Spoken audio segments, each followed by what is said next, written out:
Well, here, I'll just do it like this for to wrap it up for now. All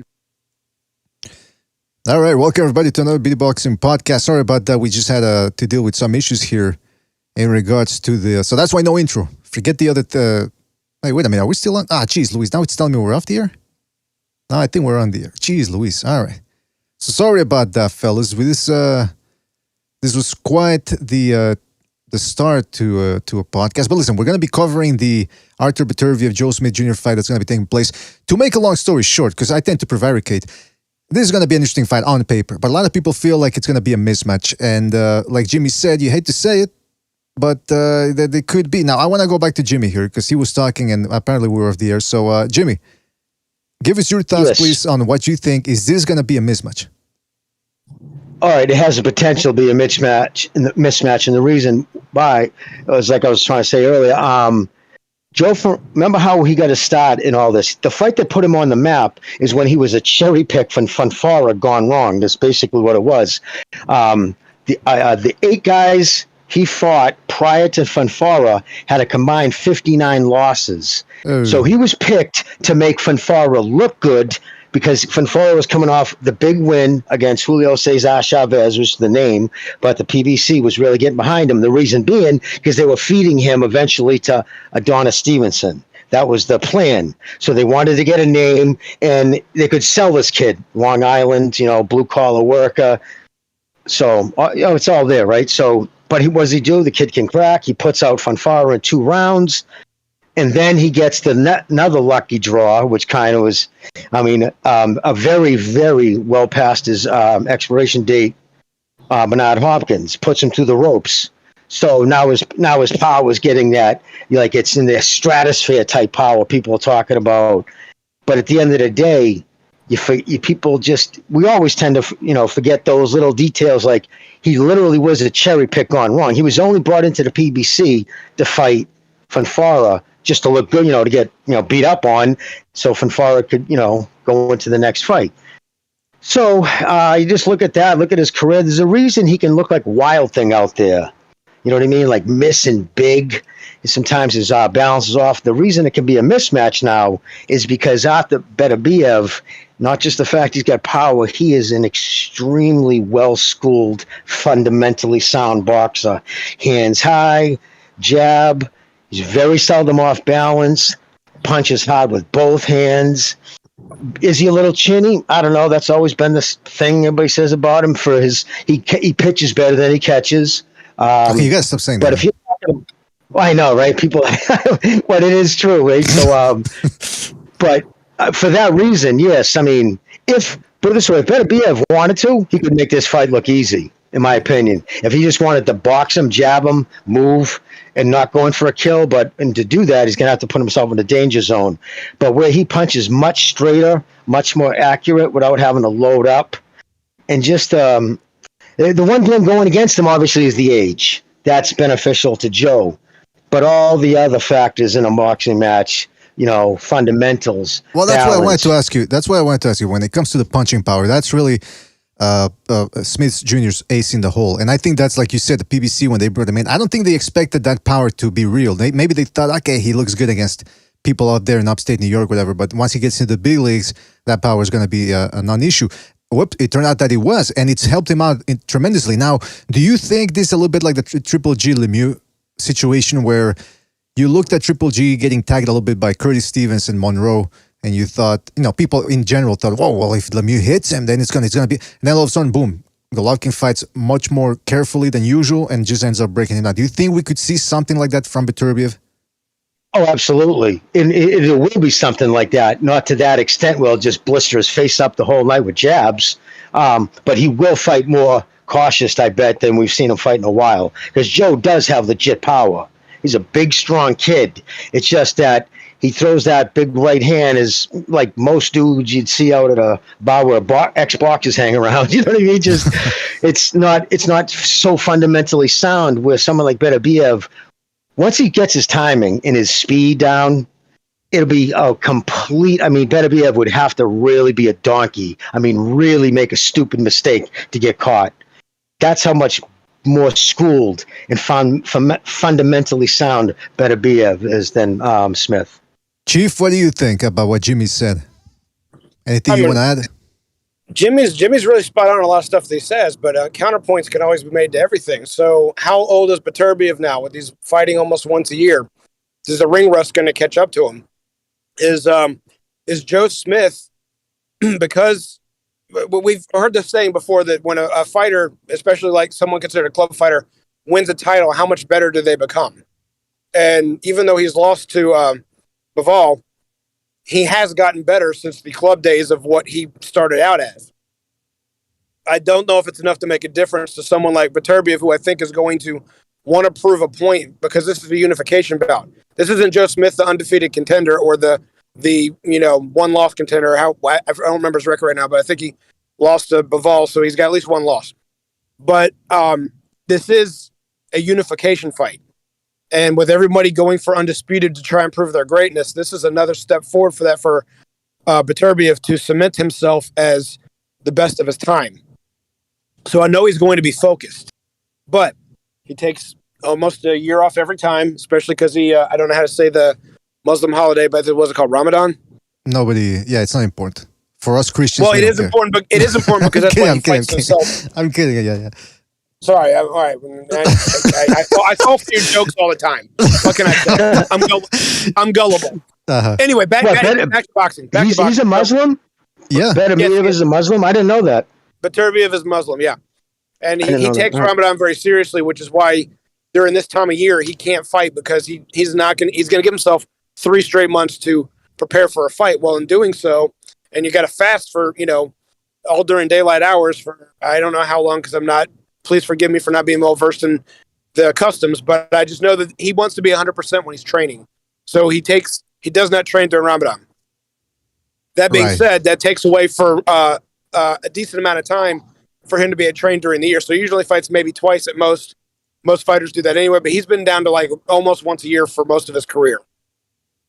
Yeah, that's a great eventually point. Starts to catch up to you. When you get older and you're not staying busy, you can get rusty a lot faster.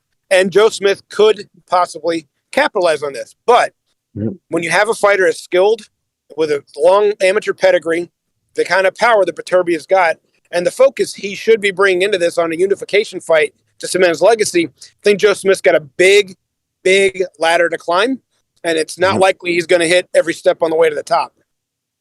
That's a good point, because I want to point something out here as well. Shout out to Jimmy and Chief for the great points. Somebody left this comment in the video I did. He says, in your analysis, you forgot to consider 2 things, perseverance and belief. No, sorry. Well, that one's good too, but this one.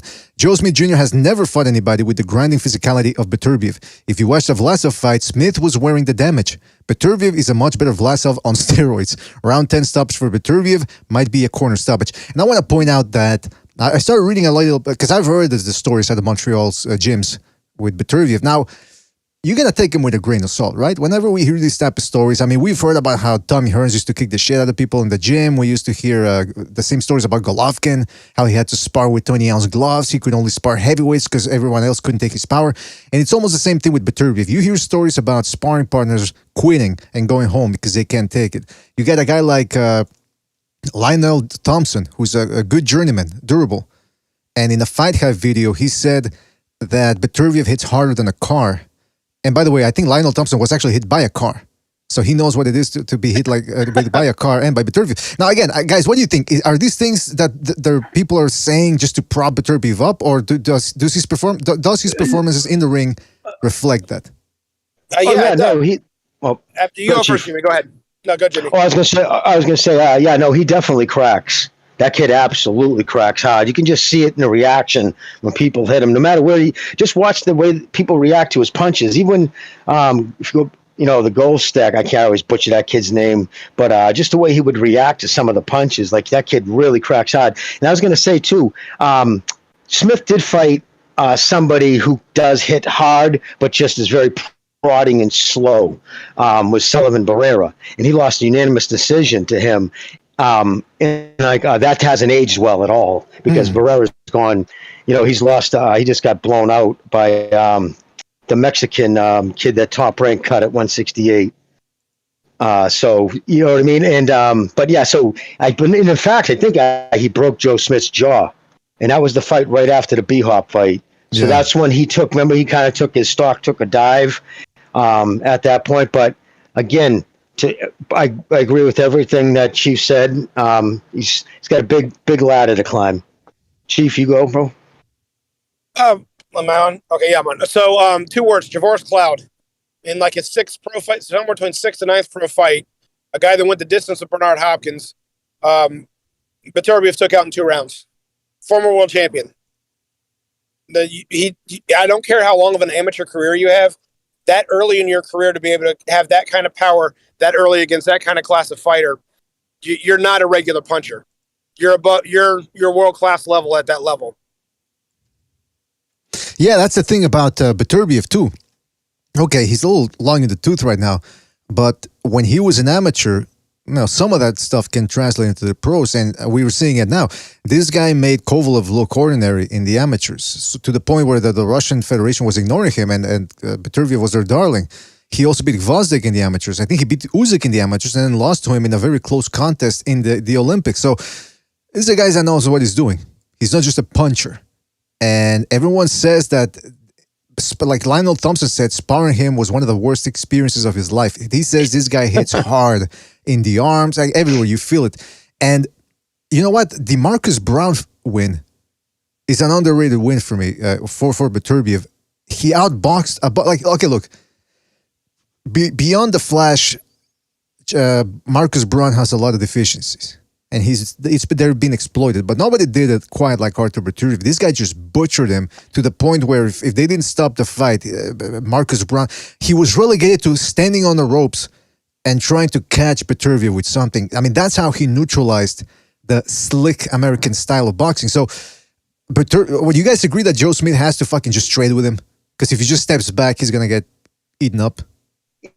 Yes. Yeah, Joe's got Yeah, go ahead. No, go, Chief. He's got to take the fight to him. I mean, he's got a kamikaze. That's the only way of winning.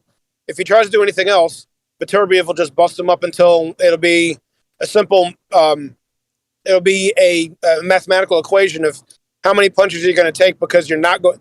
The equal sign's going to come before the 12th round. You're not going to go 12 rounds with me beating on you for 12 rounds.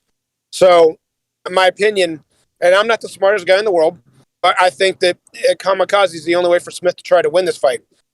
If he wants a good showing of himself, he can try a different route. But to try to win, he's got to try and back Beterbiev up. He's got to take the fight to him. And he's got to try and make his power count first. If he doesn't do any of those things, like you said, it's going to be like Golovkin versus Lemieux.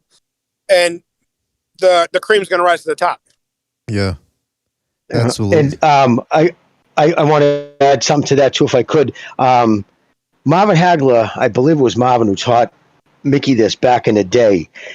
The sidestep punch. It's not really. If you see some of Mickey's fights, you can see him do it, especially early on. He didn't do it against Toro. Or maybe I think he tried it once in the second fight.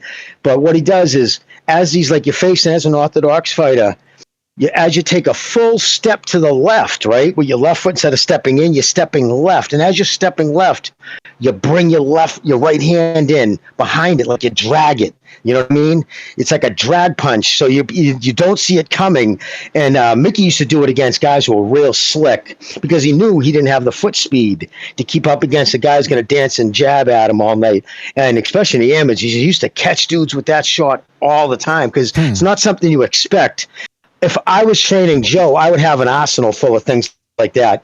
Weird punches you were not expecting. You know what I mean? Not something that once you fire it off once, you don't go make a habit of it, because you're going to get caught. Somebody's just going to check hook you with his own right. You know what I mean? Jump in with it. But if he's not going to expect something like that, but if you and it's a weird thrown punch that you don't see coming, but in the position as you're doing it, you can swing your waist so you can still put some stink on that punch. It can still crack you. So. Yes, my point being that, yes, he needs to go in there. If he just goes swinging at the fences, he's just going to get eaten alive. But he needs to go in there, smart aggression. But if he tries to box, it's going to be Julian fried. If he starts getting backed up consistently, Smith that is, then you'll know he's in trouble. Shout out to Rex, by the way, for his contribution to the Super Chat. He says, the secret to Beterbiev's power is adamantium. Yeah, he says he looks like Wolverine. And there's a lot of parallels to fucking Beterbiev and Wolverine. They're both hailing out of Canada, although, of course, he's Russian by birth. And he looks like a fucking wolf, man. This guy, he looks like he got stuck in a werewolf transformation and didn't quite get to the wolf part, but he's half wolf, half man. Now, shout out to the Rex again, by the way, his contribution. He was on fire, by the way, on last night's What Repeats podcast. Shout out to Rex. That's my imitation of Rex. He's got the radio voice. Shout out to Rex. All right. What was I gonna say? Well, anyway, was somebody gonna say something or? Well, he's got gorilla tendons too. If you look at his fucking elbows, his wrists, his neck, he's got thick tendons, and I know it's caused him problems in the past. You know, he's had injury. He's been injury prone too. Remember back at the PBC days, between bad times he was having with Yvonne. Oh yeah, whatever his last name is, as a promoter or manager. Took away time off. And Beterbiev when he was with the PBC. Hey guys. I want to show you a couple of clips here real quick. It's not a all-out film study, but just a couple of little short clips to something I forgot to mention here in that video, because it was very short, the video I did. All right, hold on a second. Is it showing here? There we go. All right. Now, one thing I want to illustrate here about Beterbiev, about how he's not just a puncher, he's also decent boxer, or more than decent. He's not flat-footed, by the way. A lot of people think, he's flat-footed, because he's not. He's the farthest thing from flat-footed. The guy can move around. And I just want to show you, what was I going to show you here? This is against Vosdik. Now, here's the only thing I don't like. His hand placements. He gets a little bit too complacent. Here you see him backing straight up. He does a very good job, like I said, of maintaining distance. But, as you can see here, backing straight up with his hands down. He does it against Smith Jr. One punch could be the difference. All right? Now, I do like, see there again, getting caught backing straight up. Here, on the other hand, yeah. I was going to say, from that distance, though, he's been in the game long enough. He knows, like right there at that distance, look at the way, by the time the punch hits him, look at Gavazic, look at that back leg, the full extension. There's nothing on that punch. That's true. It's so far, you know what I mean? So he knows he'll do stuff like that when he's far away, because he knows even if he connects, he's so far away. And I can't see what round it is, but was Gavazic also tired then? No, this was in the third round. That. This is in the third round. Okay, third round, so he's still fresh. But yeah, he was far enough away. So now, but like I said, though, Beterbiev, though, controls the distance very well. As you can see here against Marcus Brown, stepping in, whoop, takes a little step back, and Marcus Brown has to reset. When you cannot see, that's a lot of people fall for the flash of a guy like Marcus Brown. It's like, he's quick, he probably has better footwork than Beterbiev. Well, Beterbiev outboxed him essentially. Just little step backs. Like now, here's the problem: if he stays on the inside with Joe Smith Jr. with his hands down, this is what happened to Fonfara. Now, Fonfara never really had the best chin. You can see he's got a sort of a pencil neck. But I mean, the point remains: you don't want to give Smith Jr. free shots. And here's a clip I forgot to add in the video. This is against the Serbian Cholo, as I like to call him, Kalajic. I don't even know how to say his name, so I'm just going to call him the Serbian Cholo. He got tagged a couple of times. Now, the Serbian Cholo has faster hands than than Smith Jr., but he doesn't hit nearly as hard.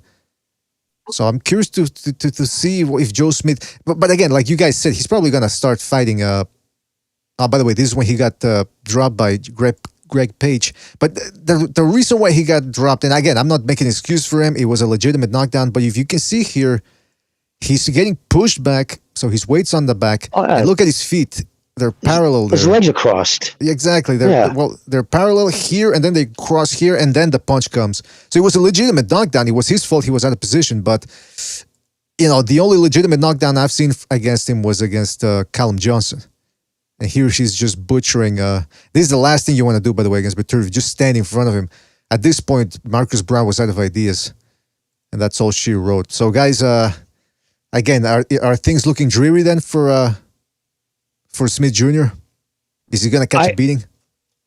Well, I never gave him much of a shot anyways, so...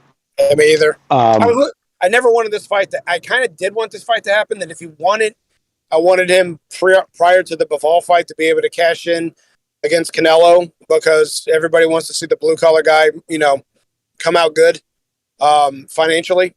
But this is it's just such a big road to climb that even if he wins this fight, I'm not positive that anything successful is going to come after it. I think it's going to take a lot out of him. Yeah, I agree, man. It's Beterbiev seems to. I mean, Marcus Brown hasn't fought since December. It's yeah. Your show. Oh yeah, no, Marcus Brown. Yeah, I believe that was a career-ending beating. He's never going to be the same after that. He took a big beating from that day. Those punches, every one of them hurt him. But Christ, where was I going with that? Anyways, BDA finish. He'll come back to me. Well, I asked if Smith has a chance. But listen, let's get to the official predictions right away. Let's get them done here. Jimmy, what do you think? How do you think this fight ends up looking? I think Beterbiev by stoppage. I would say probably, I don't know, 9th round stoppage. At accumulation, I doubt Joe's too tough of a kid to get one-shotted. I mean, he has the power to one-shot somebody, but I think it'll be accumulation. Maybe the ref will jump in and just mercifully end the beating type thing. Do you think Smith Jr. will at least make it interesting? Do you see Beterbiev getting stunned in there, or is he going to play it safe?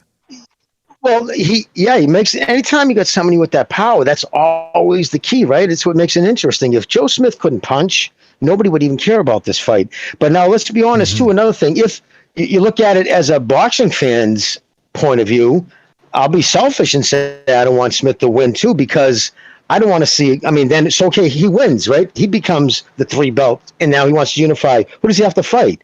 Bivol, who made him look silly. He'll lose again. Exactly. So everybody wants the Bivol Beterbiev fight. So, you know what I mean? Like, I don't know. I hate to be that way, like, well, I want him to lose because of this fight I'm looking forward to. I don't like to look past stuff, but it is what it is. We don't get the fights half the time we want to see, and that's one I've kind of wanted to see for a while. Me, myself, I've been looking forward to this one about as much as I was looking forward to Fandora and Lubin, right? Because if you remember, we were talking about fights coming up, and I was on air saying I'm looking forward to this fight more than all the others because of where they were at, their skill levels, and what kind of fight I knew it was going to be because both guys had to prove something. Because Joe Smith is a puncher and this is a unification fight, and Joe Smith's going to try. I don't think he's going to pull a Kambosos and just show up for a payday. I think he's really going to try in this fight. I think he's going to try very hard, and because of that, I think it might be slightly competitive for a little bit because Joe's going to fight beyond who he is for a few rounds until, like I said, the cream's going to rise to the top. And the addition factor of the equation is how many punches are not going to equal 12 rounds. And Beterbiev will eventually bust him up and pull out on top. I can see a stoppage in the corner after 8 rounds. All right. So both of you guys are going stoppage relatively past the middle of the fight. Shout out to Amak PvP, by the way, for his contribution to Super Chat. He says Beterbiev is going to send Smith Jr. to the moon. Oh, shout out to Amak PvP. Again, a lot of people not giving Joe Smith that much of a chance. I'm going to go with you guys. I'm going with the safe pick. I think Beterbiev. I don't even see Beterbiev getting hurt in this one. I see him playing it very safe. Then again, I was rewatching too the Enrico Koehling fight. Koehling, I think that's what he's called. Koehling, the German guy.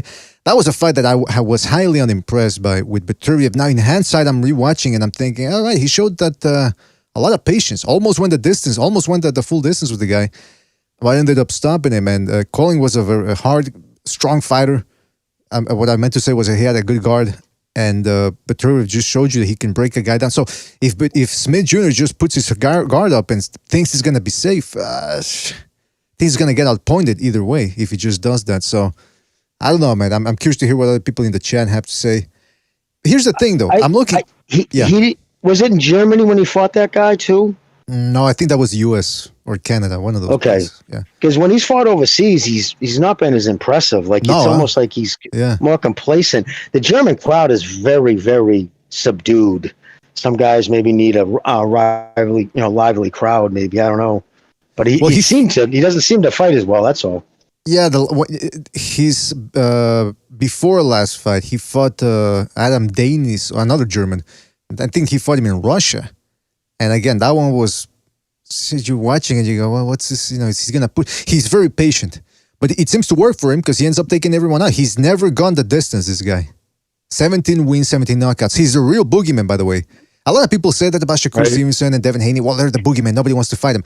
So people want to fight them. They just want to get paid for it. And they're not afraid of these guys. Because if you go in there with Shakur Stevenson or Devin Haney, worst case scenario, you're going to be flailing at the win and you're going to lose a 12-round decision. When you go in there with Beterbiev, he's going to be chasing you down, cutting the ring off, and beating the crap out of you. And you're going to feel like crap for the next 2 weeks. Now, I mean, I mentioned the chat earlier.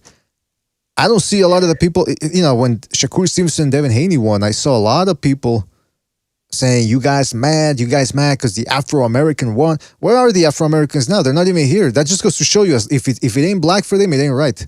They don't want to watch black fighters. I just had to point that out, and I have to say, shame on you. Shame on you people that only watch the fighters that look like you. You're not even real boxing fans. You can suck my big old dick. And if you don't like it, call in, because I want a little controversy here. Now, again, I don't want to look past Smith Jr. because, again, boxing, very volatile sport, anything can happen. But you guys mentioned Beterbiev. He had his promotional issues. If he beats Joe Smith Jr., do you think the Bivol fight happens? It has to. It has to. There's nothing else in that division. Bivol can try and chase Canelo back down to 168. He's got some options because he's got a big win and a solid, high-profile win of a fighter of that magnitude in this era. However, every fighter needs to want to try and be the best in their division, in their era. Bivol, at this point, has never been a 168-pound fighter, 168-pound champion. So his division is light heavyweight. And if he wants to be mentioned in the likes of Michael Spinks and Bob Foster and Archie Moore, and he wants to go past paychecks and have for legacy one day, he needs to cement this. A win over Canelo, historically speaking, should not put him above Beterbiev if this fight never happens. Beterbiev has gone out there and almost single-handedly unified these belts all together. He did, because he only had one belt. And unification. Now, Joe Smith, if he wins this one, he will single-handedly be putting all these belts together if, in fact, he can beat Bivol. Bivol should want the same thing. He's not going to be able to put the belts together individually because he's only got one, and the winner of this fight will have three. But he should want to cement the legacy of who's the best fighter at light heavyweight in this era. And with a win over Canelo and being unified, I mean, it may not write paychecks forever, but it will write stories forever. Yeah, I get the feeling Canelo's not going to rematch Bivol. All that talk about, well, he needs to. I think eventually they're going to go another route, especially depending on what happens with the Triple G fight. And by the way, let's go to a phone call here. We got a nice little phone call waiting for us. 805, you're on the air. 805, what's on your mind? How's it going, guys? It's me, I'm on PvP. You're the one? I think the keys for... can you guys hear me? Yeah, go ahead. Okay, I think the keys that Smith Jr. might have a chance is just staying in the pocket. I think he has a better inside game than Beterbiev or whatever his name is. I always butcher it. I mean, other than that, I really don't see him have a chance. Beterbiev just does whatever he does. He might not have as much power when it's being thrown, but like he does everything else better than Smith Jr. Guys, you agree with that? Disagree with that? Beterbiev has more power. It's harder than Joe Smith. Joe Smith has power, but not the power that Beterbiev has in both hands. And I would definitely say Beterbiev has a much better inside game than Smith. But I think it's accumulation. Oh, sorry. Go ahead, caller. Go ahead. Yeah. I think it's due to. Well, they're trying to make an even call between these. I think kind of like a lumberjack. It just accumulates. Smith Jr. has that, crazy power. Well, at least that's what I see. Chief, you were gonna say something? If I'm interpreting what the caller's saying, what Jimmy's saying, is I think Jimmy's saying that Beterbiev's a better inside fighter, but if the caller's, and please tell me if I'm interpreting you guys right, that just Smith's inside game is his strong point. Doesn't mean he's a better inside fighter. It just means that's his best asset. So the only aspect that Smith might have to win is to take the fight inside. Am I correct in what both of you guys are saying? Yeah, Yes, you're correct in what I said. All right. Well, listen, I don't know, man. Joe Smith Jr. has very long arms. I don't really see him being all that good on the inside. He's got long baboon arms, and I think he needs a little distance to uncoil those. But you know what? We'll see what happens. Beterbiev, though, I've seen somebody posted a clip on the Discord of him when he was fighting the Serbian Cholo, and the Serbian Cholo was doing the shoulder roll. So Beterbiev did the old trick. He just sidestepped to the right, started nailing him with very short left hooks, and they were rattling the guy around. I said, holy smokes, these guys got thick forearms, thick wrists, just all around, like Jimmy said, those tendons, those iron tendons, and they take him a good long way. Caller, anything else you want to say before we move on? Well, I just want to mention, he kind of reminds me of like Maurice Hooker, where like when he's inside fighting, he just swings like crazy. Mm-hmm. Yeah, that's other another than that, good no. arms. I got Wolverine by stoppage. There you go. We got another official prediction. All right, man. Listen, thank you for your call. Call back next time, all right? All right, thanks. Thank you. Take it easy, man. Yeah, a lot of people. I'm curious to see if anyone's going to give him Smith Jr. a chance here. Let's go to another phone call. 650, you're on the air. 650, what's on your mind? What's up, BDA? Beterbiev is a monster. He's a great fighter. I know why it makes sense. A lot of people are going for him. Like, he literally was the reason why a lot of people left the amateurs in Russia because they were afraid to fight him. Really? Like Kovalev, and because he made money. Beterbiev became a pro late because he was making money as an amateur in Russia, and a lot of people moved. A lot of people went pro to not face Beterbiev. So I know how much of a monster he is, but saying that I'm going to go with Joe Smith by knockout. I don't know why. I am. I don't know why. Let me get this straight. You're telling us what everyone's already saying about Beterbiev, that he's good, he's a monster, blah, blah, blah, but you're going with Smith Jr. You got to break that down for us, man.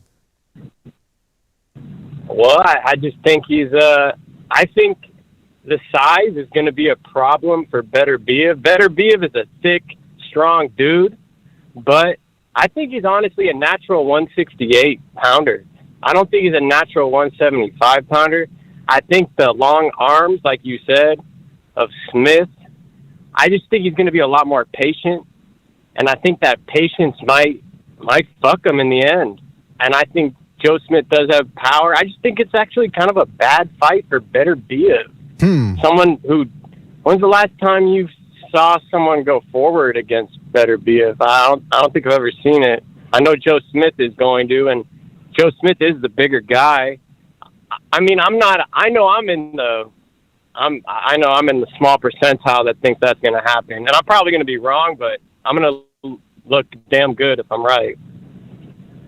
You could be proven right, man, because I see Beterbiev sloppy when he exchanges. He gets sloppy, and if he becomes highly aware of Smith's power and just stays away from him, I think it could be easy for Smith Jr. For Beterbiev. But like you said, I do see a certain vulnerability. Somebody in the comment section of the video that I made, he said, let me read you what he said, just because I want to get your thoughts on it. He says, in your analysis, you forgot to consider two things. Perseverance. Hold on a second. Where is it? Yeah, he said perseverance and belief. In the Arthur Beterbiev versus Callum Johnson fight, both had power, technique, and belief, but Arthur had greater perseverance, which caused Callum to give up. Arthur made Callum lose. What do you think? Do you think Beterbiev, if he, like what you're saying, if he gets pushed back or something, you think he's going to give in a little bit, or do you think he's going to show balls? I think that's a great. I think Callum Johnson, that's a good fight to look at, but that's what I'm kind of basing it off that fight. Callum Johnson's about the same size as Beterbiev.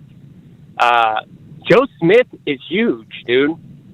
He's huge. I don't think Beterbiev. I think Beterbiev is going to be really cautious for 6 rounds, dude. For at least 6 rounds, Beterbiev is going to be cautious. I just think he's smart. I don't think he's going to go in there guns blazing. And I think, if anything, I'm picking Joe Smith as a knockout. But if Beterbiev is going to get it done, he's going to take it. He's going to be really careful in the beginning, and then he's going to try to stop him late, which might happen. But I just see Joe Smith's size and I see him, Rocky Balboa-ing it and pulling it off for some strange reason. I have no idea why. Normally, I'd go with Beterbiev. All right. Well, we'll see what happens, man. Listen, caller, good call. Ballsy prediction, like people in the chat are saying, and we'll catch you on the after show on Sunday. All right, man? See if you're proven right. Right on. All right. Thanks, BDA. Thank you for calling in. Take it easy.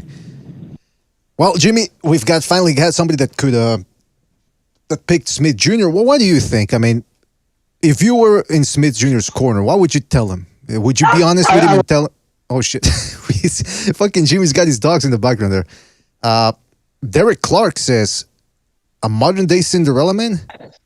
I don't know about that. He's gonna... This ain't no Max Baer in there. This guy can box and can crack. Jimmy, what do you think? If you were in Joe Smith Jr.'s corner, what would you tell the guy? How would be your approach?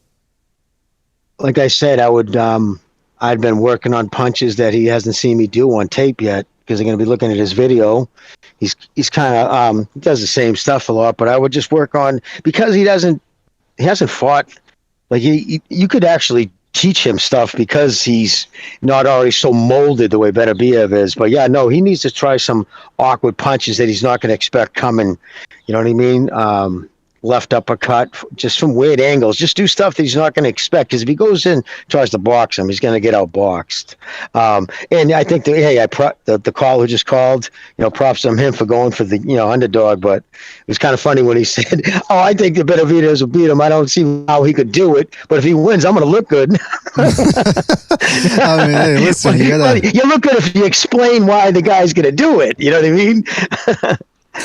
Yeah, what I like about Joe Smith Jr. is he can crack with both hands, right hand, left hook. I mean, he's a bona fide puncher, and real strength from working those roads day in and day out. It just takes a long time to get there, though. He's not overly quick, and he tends to roll his shoulder before he doesn't throw like a straight punch. Like you look at Beterbiev, like he'll throw a right hook, he'll throw it over the top a little bit, or he'll just snap it right from the jab position. Just right down the pipe. You know what I mean? You don't see it coming because there's no body language. He doesn't do anything before he throws it. Like if you go back and you really watch Joe Smith, he's the typical white guy, prodding, boom, boom, bounces. He's always in the same position when he throws his right hand with power. Right. It's not like he's like, you know what I mean, throwing right and lefts with power in awkward positions.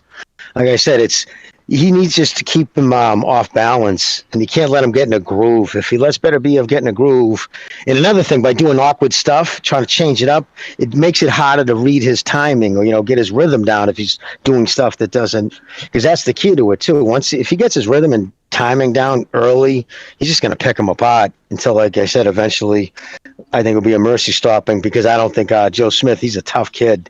He stood into it with a broken jaw too. And, that's another thing. If his power was that elite, wouldn't he have stopped Sullivan Barrera, who's been knocked out by Zurdo? He's been knocked out by a bunch of dudes. To be fair, that was a prime Barrera. You know what I mean? It's like he handled himself well against. Yeah, that's true. He was. Yeah, he was right. He was dialed in then too. So you're right. By the way, when I say prime, I mean relatively speaking, because who knows how old he is or how old he was. When that happened. Now, Jimmy, I wanted to. We've spent half an hour on this fight. I don't want to bore people too much with this because I know there's only so much we can say. So I guess we're gonna move on to another subject. But if anybody still wants to call in and talk about that fight or whatever else, feel free to call in. We'll talk more about the light heavyweight division after the day after the fight. Jimmy, I wanted to get your thoughts on something, and I haven't read the article. I'm gonna read it here, but I just the headline alone. Mayweather said this about Tank Davis. He said he's with us forever. Doesn't that sound like some sort of cult there or something, Jimmy? Yeah, he probably signed a lifetime contract. That's all. You know what I mean? Probably just signed as he needs to be retired for like 2 years before he can sign another promoter. Probably locked him into something. Listen, nobody's going to confuse Davis with a Mensa person. I mean, he's not a brilliant kid. He isn't. Kid has no schooling. It is what it is. You know what I mean? Did he even go past the 6th grade? I mean, he had a horrible childhood. Not putting it on him. That's not his fault. He was a circumstance. He was a child of circumstances. Poor little guy. I never hold anybody responsible for that, but it is what it is. I mean, his education, he'll tell you, is the streets. But the problem is those street dudes, they get in front of lawyers and numbers get thrown around and good sales pitches. I mean, look how Floyd got him the first time. Put him on a yacht in the Caribbean or out in the Mediterranean. Big, huge yacht, fucking just bedazzled the kid. This could all be yours if you just follow me what I'm saying. So what the fuck you saying, homie?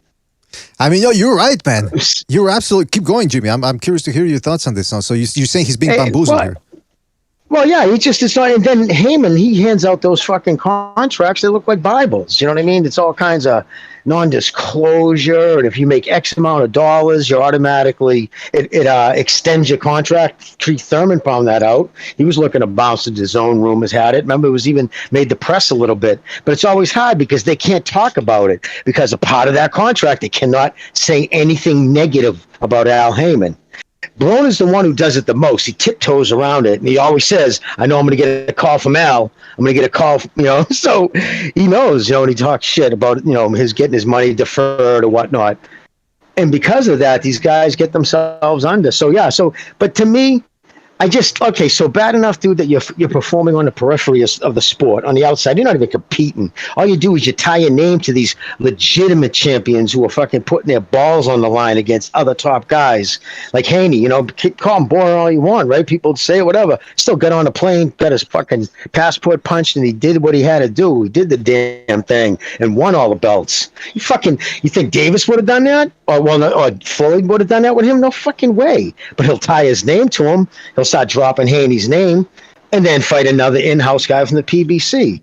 And they figure as long as they can get that fucking, their targeted, audience they're going for, I guess they're happy with that shit. But he's never going to make big money, and he's never going to have big numbers. It's just not going to happen. Well, the reason they have to fucking leak that shit to a fucking media personnel.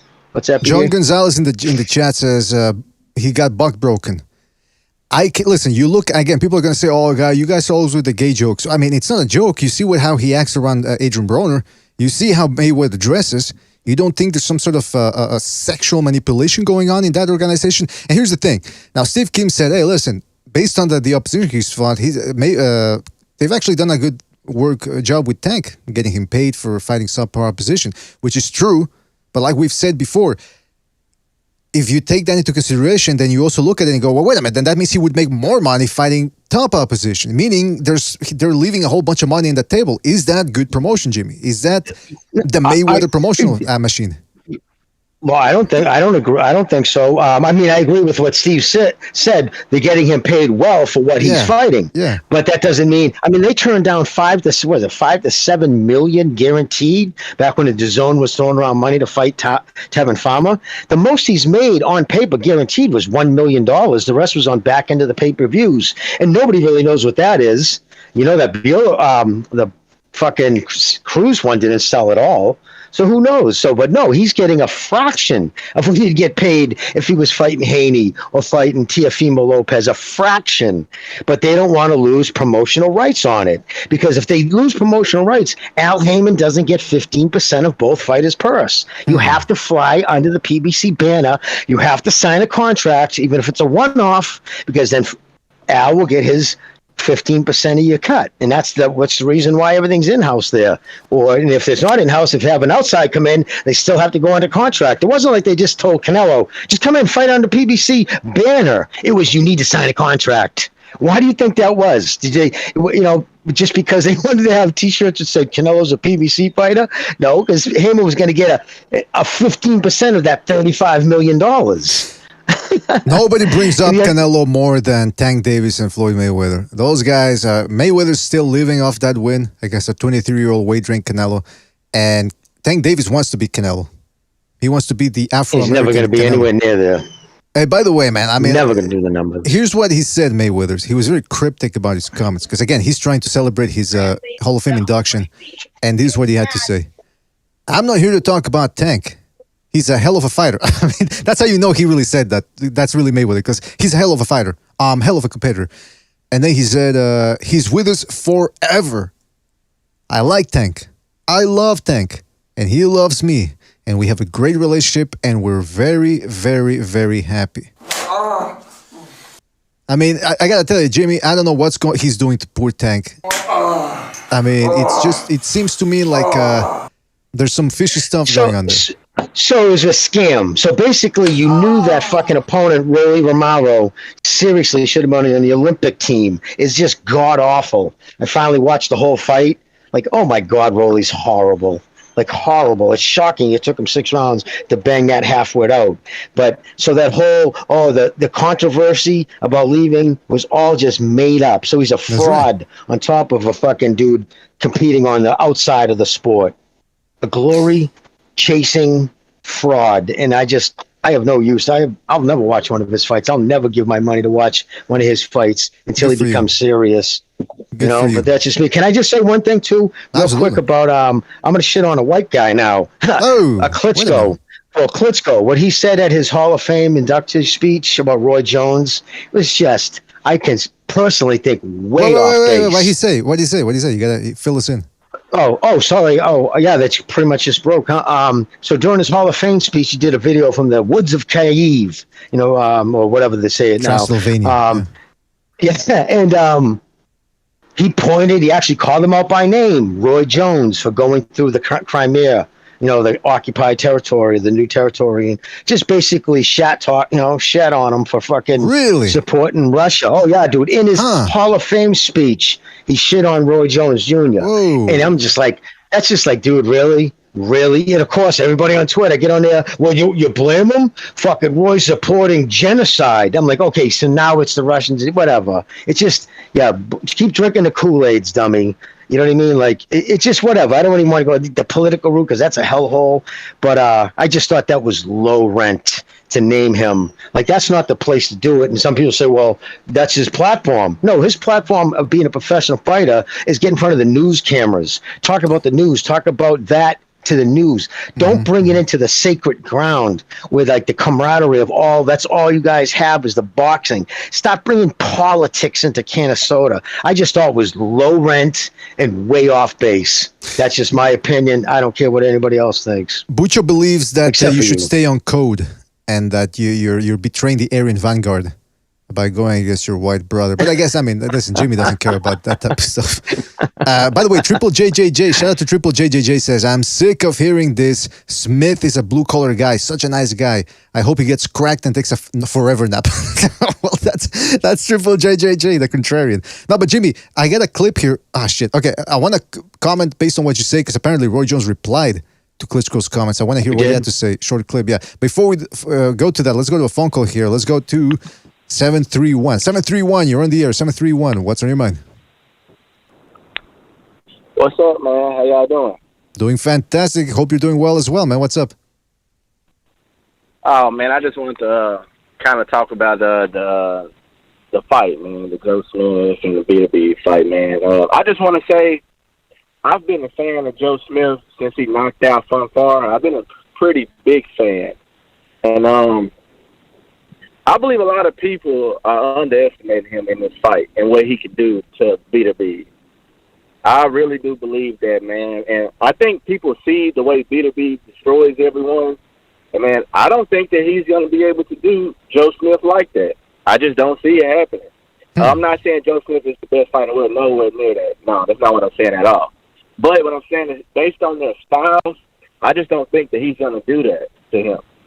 I just don't think that it's going to happen to him that way, man. I don't think Joe Smith is going to back down from him. I just don't see it. I don't think he's going to sit in the corner and just let him destroy him like that. Well, what are the keys to what are the keys to victory for Joe Smith? What does it have to do to get a victory on Saturday? I think the number one thing I think Joe Smith needs to do is throw punches with Beterbiev. When Beterbiev throws, throw with him. Like, I think he has to try to catch him in between his punches. I think that's the number one thing he needs to do. He don't need to sit there and just let him wail on him, because everybody know, man, if Beterbiev wails on anybody, man, you going down. And you going to go down hard, man. That dude, he ain't no joke when he hitting. He's swinging to take you out. So I think he has to punch with him. And, okay, I know Funfar is not Beterbiev, but he caught Funfar when Funfar was throwing punches.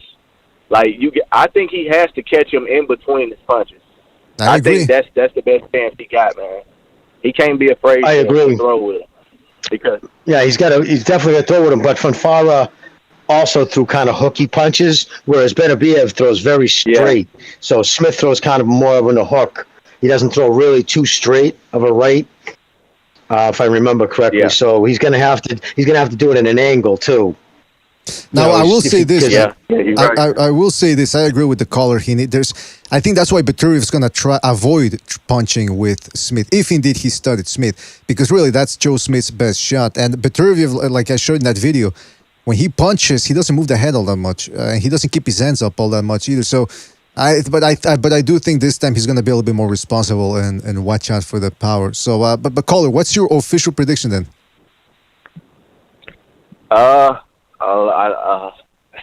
A lot of people going to disagree with me, but I got Joe Smith, man, in 5 rounds. Joe Smith, 5 rounds. All right. Well, listen, that's a ballsy prediction. You're going with the underdog. That's always ballsy. Yeah, I just think they going to get into a firefight, and I believe Joe Smith is going to catch him in between punches. I just think it's going to happen. Well, we'll see what happens. Him on the 5th round, that'll be the pick of the year. I'm telling you right now. yeah, that would be, man. That would be. Well, listen, caller, we'll see what happens. You can call back on the Sunday if you want, depending on what happens. And all right, man. We'll catch you on the next one, man. Take it easy. Thanks for calling. All right, man. Peace. Good call there, Jamie. I agree. Like you said, we agree with the caller. He needs to punch with him, and I'm very curious to see how Beterbiev handles the power. If he looks very comfortable and has Smith looking like a fool in there in the first 4 rounds, it's gonna be hard for Smith to make a comeback. That's just the way I see it.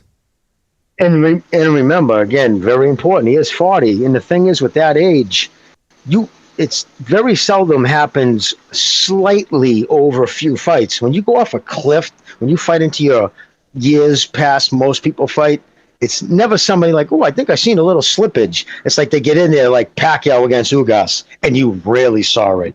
You know what I mean? It was obvious that he was way past it. And it could be like that with him. He could get in there that night, take a few big Smith punches, and rattle his cage, and it could change the nature of the fight, because he has that power. If he rattles him good enough, it could keep him rattled. It's going to take his confidence away. Exactly. How hard you punch. If you've been shook, you become a lot more tentative with how you're going to deliver your punches. Absolutely. And that's the thing. Some people could say, well, how fucking trade with Beterbiev? That's suicide. He's got no choice. He stays on the outside, he's going to get picked apart.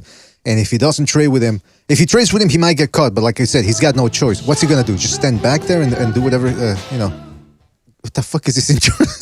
Oh, Jeff Booch has got the new blow intro there with Johnny Depp. No, actually, that's Johnny Depp after the Amber Heard trial, counting the money.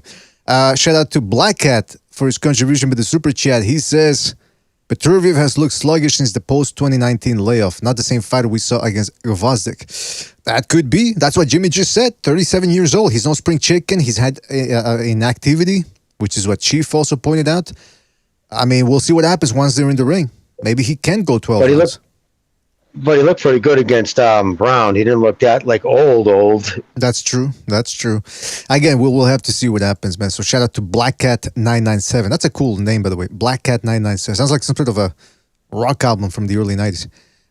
Let's go here to... Okay, I want to hear what Roy Jones had to say about Klitschko's criticism. Because, by the way, for those of you that don't know, this is Hall of Fame induction week, or it was the Hall of Fame induction week, and Roy Jones, Bernard Hopkins, I think Mayweather, and some other, I think James Stoney too, they all got in there, inducted. So let's see what Roy Jones had to say about Klitschko's criticism. Wait a minute, that's right. That was Roy Jones. It was his week too. Wow, that makes it even slimier. Okay. Well, let's see what Roy Jones had to say about Klitschko's criticism. And was accepted to inducted to the Hall of Fame. For me, boxing is no way of life. I simply was an instrument that God used to play the music through. Hold on, let me fast forward here. What God can do if you just have faith and believe it. It's a lot of reverb, so it's kind of hard to hear. So if you guys want, I'll tell you what he's saying. How I got... Yeah, because you just repeated after. Yeah, okay. So he's saying how I got... The accolades, the YouTube sensational videos that you can go back and watch. It's just all amazing and all really. Okay, he's talking about himself. I want to say something about that, by the way, afterwards. I am so happy. I want to say again, thanks to my family for coming to support me. I know I've been hard on them because if it wasn't for the Hall of Fame, I probably still would be retired. So thank you to the Hall of Fame for making me quit. Because I'm tired. Okay, he's making jokes. He's saying thanks to my family. On one end, I got Tony Tall, options on one end. I got Kisco talking crazy about me now. People always want to be a poor Roy Jones Jr. Oh, so he's saying now I got these people, I got that people, I got Klitschko coming at me now. He says that there's always people coming at Roy Jones. He's about 50-something years old, by the way, this Roy Jones, and he's still talking in the third person, by the way. You got to give him credit for being consistent, at least, with that. I had to be good. Oh, I wouldn't be the thing. They've been killed me to that. So God bless y'all. Thank y'all. Well, that's all he said then. He just referenced Klitschko saying something about him, but he didn't. Roy Jones, Jimmy, Roy Jones has always been a bit of an egomaniac. Not as bad as Bernard Hopkins, though. In interviews, he's a little bit more articulate. You ask Bernard Hopkins a 5-second question, he'll give you a 20 minutes of soliloquy about how good he was. But Roy Jones not that far off the ego department, is he? No, he's he was a salesman. He was a showman. He knew how to sell it. I know. By the time you're in the 50s, stop dropping the third party shit. That's gross. You know what I mean, dude? Stop that. I mean, yeah. Listen, but Roy Jones. It's interesting because the Showtime is doing a series. You can catch them on the YouTube channel. There on the Showtime YouTube channel. They're interviewing these Hall of Fame inductees, and they sat down with Roy Jones and they were asking him about his career. And Roy Jones finally addressed something that a lot of people have been saying for a long time, and he finally addressed it because people said, one of the interviews told him, "You were one of the most gifted fighters out there." And then Roy Jones says, "Well, you know what? That to me, that's a bit of an insult, because everyone was sort of assumes that the only reason why I was successful was because I was naturally gifted." And it's true. When he lost to Tarver and Glenn Johnson back-to-back in 2004, a lot of people kept saying, the writers, that was the big story was, well, he lost a step, and because he lost a step, he was never the same again. But we've seen physically gifted fighters. We've seen guys like Zab Judah. Zab Judah was just as fast and hit as hard as anybody out there. And he never came close to accomplishing what Roy Jones did. So it wasn't just Roy Jones being physically gifted. He knew how to use that. And that's why he also made it. Yeah. I'd want to see who he said that to. Because I think that could have been different depending on if it was friendly media or not. Because Roy was a difficult dude. Always was, always has been. And that was, off the record type shit. But it's been always the thing. Like even at HBO, he bumped heads with a lot of dudes there. Yeah. I don't think it's any joke that him and Max weren't best of buddies, But yeah, he's got a big ego, and sometimes that took a lot to do the whole Russian thing. But even in his interviews, when they did that big piece on him down in Florida, and he was throwing family members under the bus, and it just seems to be a bitter undertone when he talks, especially like he's. Maybe because he has. They did him dirty in Seoul. They fucking robbed him of his gold medal. So maybe that just set him off in a bad way. But, just look back. Even in victory, he always seemed a little angry. But, imagine being angry at someone for saying you're a naturally gifted fighter. That's an insult.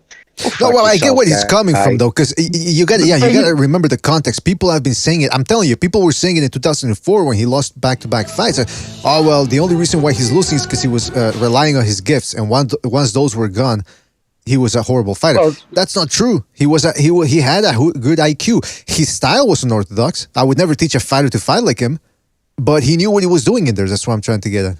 He was highly intelligent. And I agree with you, but I think a lot of it, especially in his early days, was he had crazy fast twitch fibers. Real quick twitch fibers, and he could just, move well. And yeah, but so I thought it would be, kind of take a little off him as he got older. But that's what I'm saying, though. Then again, he's also fought in weight classes he shouldn't have.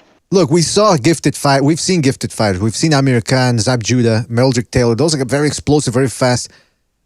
They weren't as intelligent as Roy Jones. Roy Jones made it. Come on, let's think about it. Since 88 all up until 2004 for somebody to really beat him. Montel Griffin beat him. We know what happened there. And look, if you want to say Roy Jones avoided certain fighters, and he was juicing, by the way. I mean, you can't look at him and say he wasn't juicing. But I mean, who isn't juicing anymore? I'm not justifying it. I'm explaining the situation. You know, he had to be genetically gifted, and on top of that, he was intelligent too. He wasn't all roids. There's plenty of guys out there that are roided to the gills, juiced up, EPO, whatever, and they don't make it. You gotta be good. You gotta be a good boxer. Oh yeah, and he was, and he again in the '90s, he was one of my favorites. How could you not enjoy watching him fight the way he did it? You know, his style and whatnot was exciting. You know what, Jimmy? I had to disagree with you there. I mean, I know when he had a purpose, and he was fighting a good fighter, he was something to behold. But when he was going on his, fighting the people from the Police Benevolent Association and the Garbage Man and that parole officer, man. Jimmy, you got to remember. Remember when he bored us against David Telesco? Or when he bored us against Derek Harmon? Or bare knuckle fighter. He fought a bare knuckle guy. Okay, but that was way later. Yeah, that was way later. Oh, that was way back. Yeah. Oh, yeah. No, towards the end. Listen, he hung around. He was one of the most vocal in the '90s. I'm not going to be that guy who hangs around too long. That was one of his spiels. He said it all the time, and he hung around way too long. I mean, put it this way: he hung around so long and did so many stupid things. It affected his legacy. Yeah, he's a Hall of Famer, but it took a lot of the shine off of me. Like, dude, after you go out and he should have been fighting Tava, but then again, you mess with the shit, you get bigger, the growth hormone, you can't get smaller again. But those weight classes were too big for him. You know what I mean? Props to him for doing it, but. You're absolutely right, Jimmy. You're absolutely right. I want to get back to that too, and I want to talk about some of the other Hall of Fame inductees. I also want to talk about some news coming out here, but shout out to Abandon the Annihilator for his contribution to the Super Chat. He says, can Smith dominate other weight divisions? He's talking about Joe Smith. No. I mean, if he could somehow boil himself down to 168, I wouldn't pick him to beat Benavides. I don't even know if he beats Caleb Plant, to tell you the truth. I mean, that would be a 50-50 fight. And then at cruiserweight, I don't know. Jimmy, what do you think? Yeah, no, he would be so physically gaunt. They would Plant would probably dance him around all night at the end of a jab, make him look silly that way. You know, that's his game, is power. And if you get too gaunt. And back to what that call said real quick, too, about Bivol. I think it's crazy for Bivol to even go down to 168. Nobody needs to see him. He's too tall and lean. Even at 168, he's got, I think, Canelo's number. I just do. It's just he's too long and he's just too good at that. So Canelo needs to focus back 168. He needs to stay at 175 and go after the Beterbiev fight. Well, Beterbiev is still young enough to make it interesting. Absolutely, man. Absolutely. That Beterbiev, Bivol going to 168, there's no need for that. And if I were him, I would say, you know what? If you want me to drop down, you better pay me a shitload of money. And even then, I wouldn't do it. Let's go to a couple of phone calls here. We got some coming in, a new wave. Let's go to 347. Don't forget to hit the like, fellas. Hit the like. 347, you're on the air. 347, what's on your mind? Yo, what's going on, B? Oh, MMA champ. What's up, man? So, this whole Joe Smith and Beterbiev, let me get to that first. I think it's a good fight. Now, Joe Smith has a puncher's chance. He has power in both hands. So, he could stop Beterbiev. Now, we saw Beterbiev get dropped by Callum Johnson. And, now, I think, MMA champ, I gotta stop you right there. You got your TV on or something in the background. You gotta turn that off. I can barely hear you. Okay. All right, go ahead, man. All right, I think he's gone, man. No, he's still on the line. Anyway, listen, MMA champ, call back when you. You hear me? Yeah, I can hear you. I can hear you. You hear me? Yeah. So, I think what's his name? Beterbiev. He's gonna have to fight cautious, and I think it might go to the decision because obviously Beterbiev is probably gonna respect Joe Smith's power, but I could see Joe Smith knocking him out. I'm going with Joe Smith though because he is from New York. KO. But anyway, Yeah, man. And did you hear the rumors about Zerdo Ramirez and Bivol? Yeah, I heard about that. I heard they're negotiating, right? Yeah, they're in negotiations. But this is like the third time they're in negotiations. So, but hopefully it works out this time. I think that'll be a great fight for Bivol. But yeah, man, I got Joe Smith knocking out Beterbiev. Yeah, peace out. All right. Shout out to MMA Champ for calling in. He's got him beating him. I mean, listen, we'll see what happens. I'm curious to see what happens here. Let's go to another phone call. Hit the like, fellas. Hit the like, hit the like, hit the like. Got a little distracted here. What the fuck? 860, you're on the air. 860. What's on your mind? Hello. Yes, 860, you're on the air. Yes. So we're talking about the Joe Smith Beterbiev fight. That's right. All right. I just want to make sure I was in line. Cause when I tuned in, you guys talking about Roy Jones and his career. So back to the Joe Smith and Beterbiev prediction. I don't think it's going 12 at all. I could see either one of these guys stopping the other just due to the power. Joe Smith's a pretty heavy-handed dude, and then we already know that Beterbiev is like a ball of destruction himself because he can just tap you and hurt you. So I'm going to go with Beterbiev inside 9. Oh, all right. That's the standard prediction. Do you think he gets hurt at any point during the fight, or you think it's going to be easy? I could very well see him touching the canvas, man.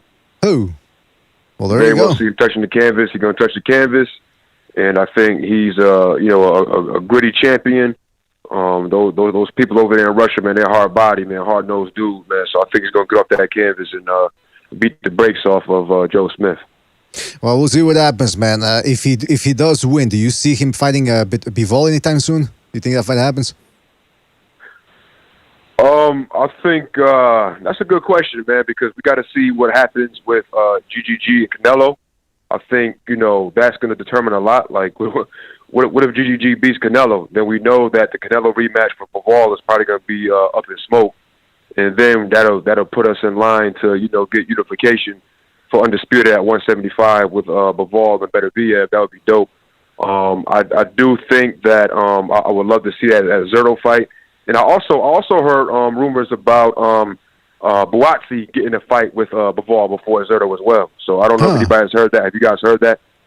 No, I didn't hear that, but that would be a very highly complicated fight as well, just because of the height alone. Yeah, because he had because after he beat Craig Richards, I think when he beat Craig Richards a couple of weeks ago, didn't that put him in line for the mandatory for Bivol's belt? I think so. Yeah. Right. So So I do think that's also in talks, and they're both the zone guys. So I think that's also a likely chance of happening before the year is over. So don't be surprised if that doesn't take place before Zerto or Beterbiev. All right. Well, listen, we'll see what happens, man. Hopefully, we get a good fight this Saturday. 860, good call. Call back after the fight, all right, man? On Sunday. Hey, I appreciate you, man. All right. Thank you, man. Take it easy. All right. Hey, by the way, I said Buatsi is a good fight. I confused Buatsi with the other guy, Okoli. I'm mixing them up. Now, Buatsi didn't look. I mean, he looked good win against Craig Richards, but he didn't look as good as Bivol. And I don't want to do boxing math triangle theory. If this guy beat that guy, then his opponent. That's not what I want to do. But let's see Buatsi develop a little bit more before he gets in there with Bivol. Don't forget to hit the like, fellas. Hit the like. Really helps us out. Jimmy, going back to the Roy Jones thing here, because we're analyzing that the Hall of Fame people that I got in this past week. Roy Jones, I mean, looking back at his career, he had that great win over James Toney. But if you think about it, though, Jimmy, looking back at it, he turned pro in 89, I believe, or 90, a little bit after the 88 Olympics.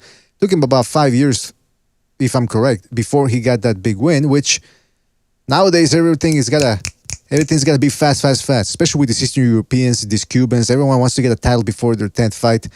Do you think, looking back at Roy Jones's career, because after he fought James Toney, that there was a big lull. A lot of people wanted him to fight Toney again or Hopkins, and it didn't happen. Those fights never happened. A lot of people wanted him to come in and fight Toney at Tyson in heavyweight, Buster Douglas. That never even happened. Holyfield. What do you think about Jones's career overall? Well, it's kind of it breaks into, like you said, like quadrants. It's different layers. I think when his best, what was his best? Was it middleweight? Was that his best weight? I can't remember now. Super middleweight, he looked.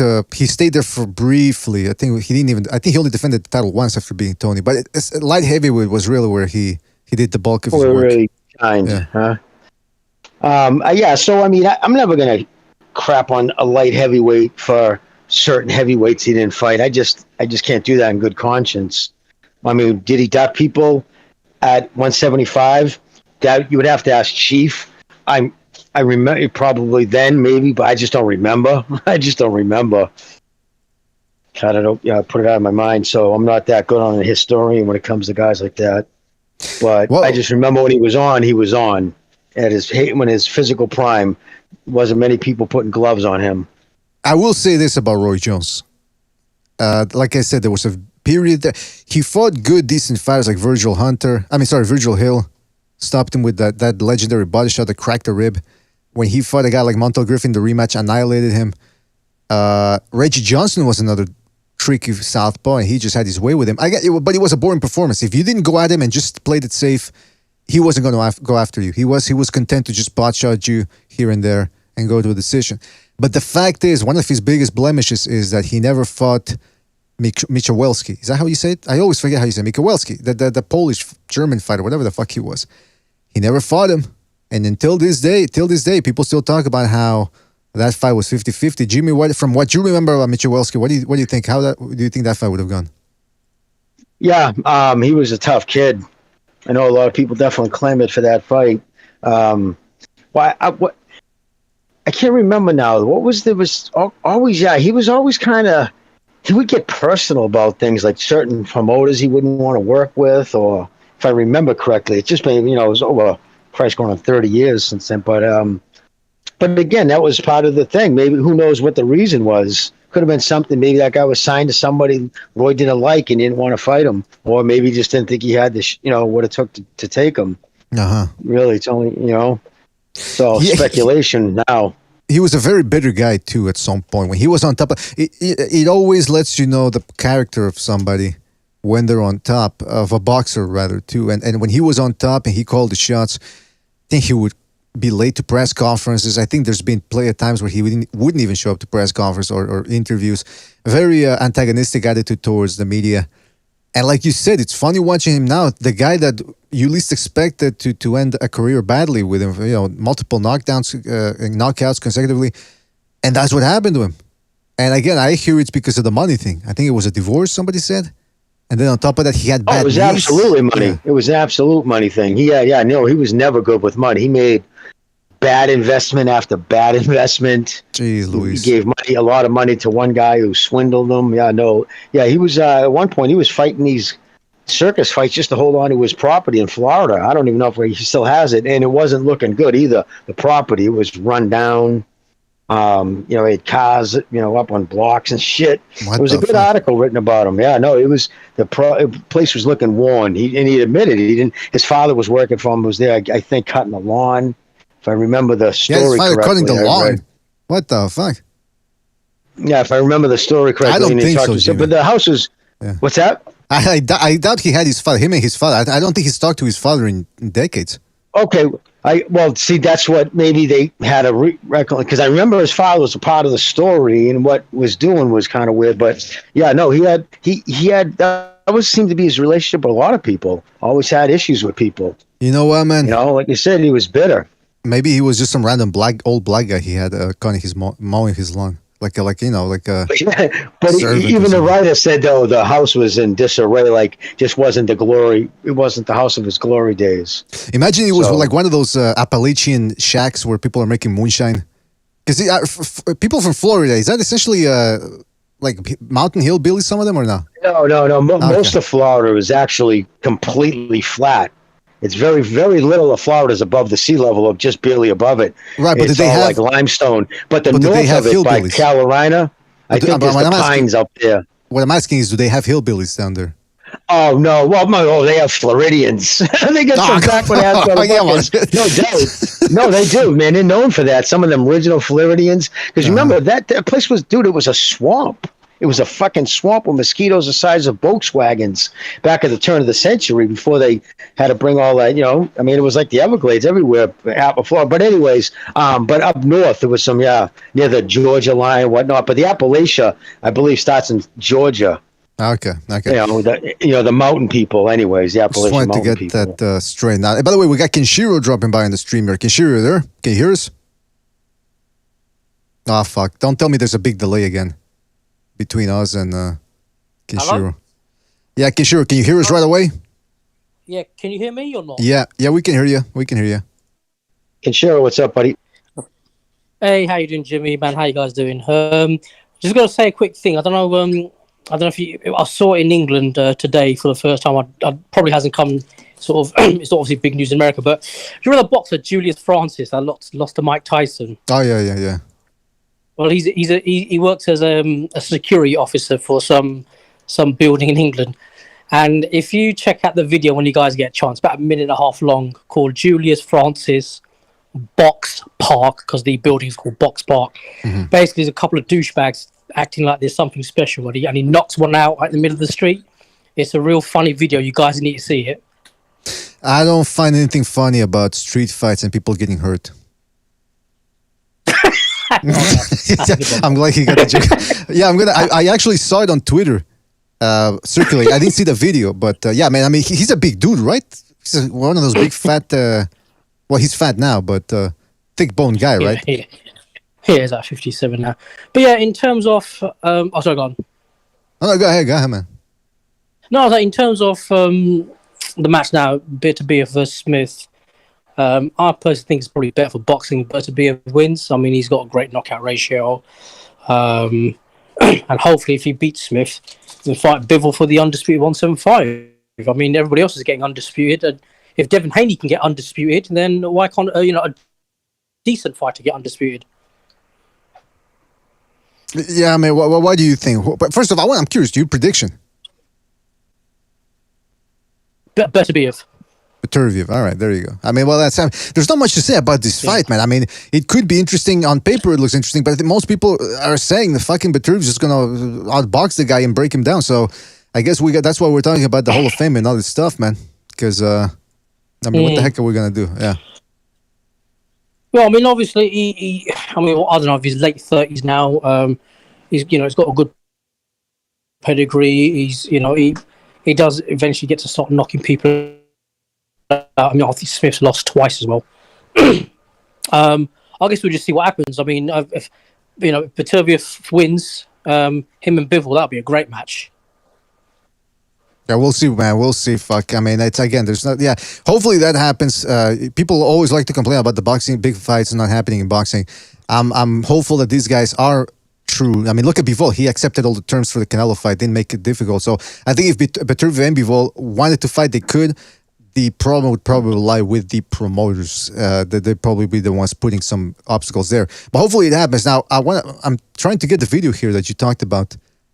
Julius Francis. Francis, honestly, if you can show it here, it is the funniest video I've seen. Especially a couple of English douchebags thinking there's something special, and Julius JF just deals with it. Honestly, if you can show it here, it's a real funny video just to see how when somebody thinks there's something special and have no accountability, and then it comes along. It's about 1 minute 43. Yeah, as you can see, Joe Rogan sent me the video. As you can see here. See, we got friends in high places, man. Let me tell you. All right, hold on. Well, BDA, the reason why I think they could make that Beterbiev fight with Bivol, because I think both promoters truly believe their guy can win. So it's going to be who does the concession. Does it go on ESPN or does it go on DAZN? Yeah, that's going to be the big trading point there. Negotiation. And do you see Fraud Mayweather now? Bloody has another fight in Japan. Yeah, I mean, you don't call it a fight. It's an exhibition. And Butcher was getting into it with somebody on Twitter.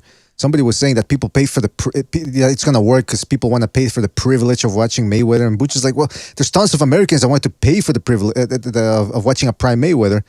Why are they going to? There's no demand for Mayweather. That was essentially Butcher's point. There's no demand for Mayweather exhibition fights.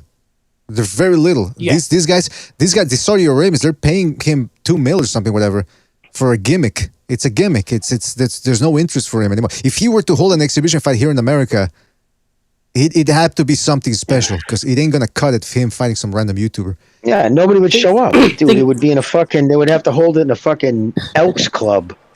I'm telling you, But the thing, you know what I mean? Like it's. Thing is, though, he's not fighting nobody who can give him competition. I mean, you know, he's just fighting bums and chumps at the end of the day. You know what I mean? That's why, you know, fight Juan Marquez or bloody somebody can still fight and do something. Not just fight fucking, you know, the Karate Kid and fucking Japanese schoolboys and, you know, some YouTubers and God knows what else. All right. Well, they counted his 50th fight against a fucking MMA guy who never had a professional boxing match as his 50th win. That's literally in BoxRec as his 50th win. If that's not, I just think that's egregious. I mean, you know, and was it Berto was the second to last fight? I mean, you know, what? He's just padding his record out to get 2 extra wins. You know what I mean? Yeah, he wasn't handing. He wasn't passing. You know, like Pacquiao passing the whatever the torch. He had no intentions of doing that because if he would have fought Errol Spence, passed the welterweight torch over. But he was also fighting above welterweight. He was fighting at Floyd weight, wasn't he? Yeah, I mean, listen, Yeah. I'm just 152. the video somebody sent me of Julius Francis. It's on Reddit, and for some reason Reddit's not playing it at all. No. You can play on YouTube. Just type on YouTube Julius Francis space. Yeah, that's what I'm gonna. One Yeah. word. I'm gonna go on Park. YouTube. It's 1 minute. The first 15 seconds is garbage. Just honestly, you will thoroughly enjoy it. But yeah, it's I mean, I don't know what. I just don't understand why people pay for Floyd. But I guess if he's a great businessman, if people want to pay because idiots, then let them be idiots. Yeah, I'm not. Who's gonna? I mean, come on. It's and this whole thing about Mayweather being this great businessman. That's a little overrated too, and it's being played out here in front of us. All right, this is from German website, by the way. Ex-box Weltmeister Julius Francis Outrander will KO. That's what the title of the video says. Shout out to Mike T for his contribution with a super chat.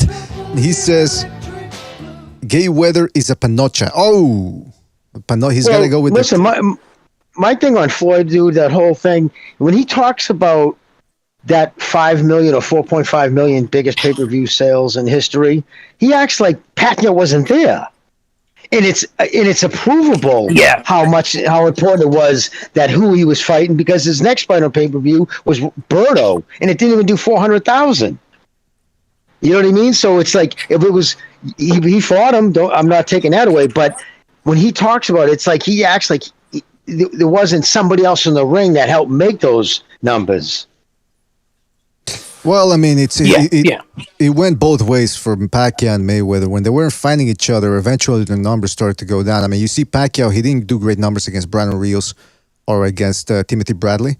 Mayweather, when he fought Maidana, he didn't break 1 million. So they had to fight each other. People were sick of their bullshit at some point. And you know what? That's the other thing. People are talking now about Crawford versus Spence. Shout out to the Don, by the way. The Don's been making videos about. I think he got his channel shut down, by the way, because of copyright. He was speaking too much truth, by the way. But he keeps saying how people are falling for the banana in the tailpipe. They're thinking, oh yeah, the fight's going to happen. I don't know, man. I'm telling you, I get a bad feeling about this, guys. I get a bad feeling that Crawford-Spence is a cursed fight. That's what I think. For some reason, I get a bad feeling about it. You know what else I get a bad feeling about? This fucking Julius Francis. YouTube's not letting me. There's something wrong with my not Flash. Doesn't exist anymore. For some reason, videos won't play anymore here. What the fuck? Anyway, listen. Okay, we'll watch the video when these things get fixed. But I'll be right back in about 2 minutes. Hopefully, it gets resolved by then. But you guys, tell me about that. About the Crawford Spence thing, because people are talking about how they're negotiating. Twitter. I went on Twitter. Big mistake. There's two random tweet guys there who are saying, oh yeah, according to my sources, the fight's for October. Then one guy goes November. That my source is telling me November. Who's your? And people are making fun of them in the comments. Like, who the fuck's your source? Yeah, that's Ray Jackson. Ray Jackson, right? Was one of them. I don't know, man. I don't know. But what do you guys think? Do you even want to talk about this or until the fight even happens, or you tell me? I'll be right back. Well, yeah, though that dude Ray Jackson doesn't have a source. That's just his source is when he looks in the fucking mirror. That's just made up bullshit. You know what I mean? He has nobody telling him anything. I mean, put it this way: his source also told him that Ugas Spence did 450,000 pay-per-views, or whoever was the last person who fought on pay-per-view. Fucking Tank did 450,000. That's what his source told him. So it's a later, and now since he started that, there's been a few other dudes on Twitter. A kid named the Dripper. Anyways, he says it too. My source told me, and it's a kid admits that he just started following the sport like a year ago. So, you know what I mean? He doesn't have a source. It's just become an in thing. What are you thinking, Cheryl?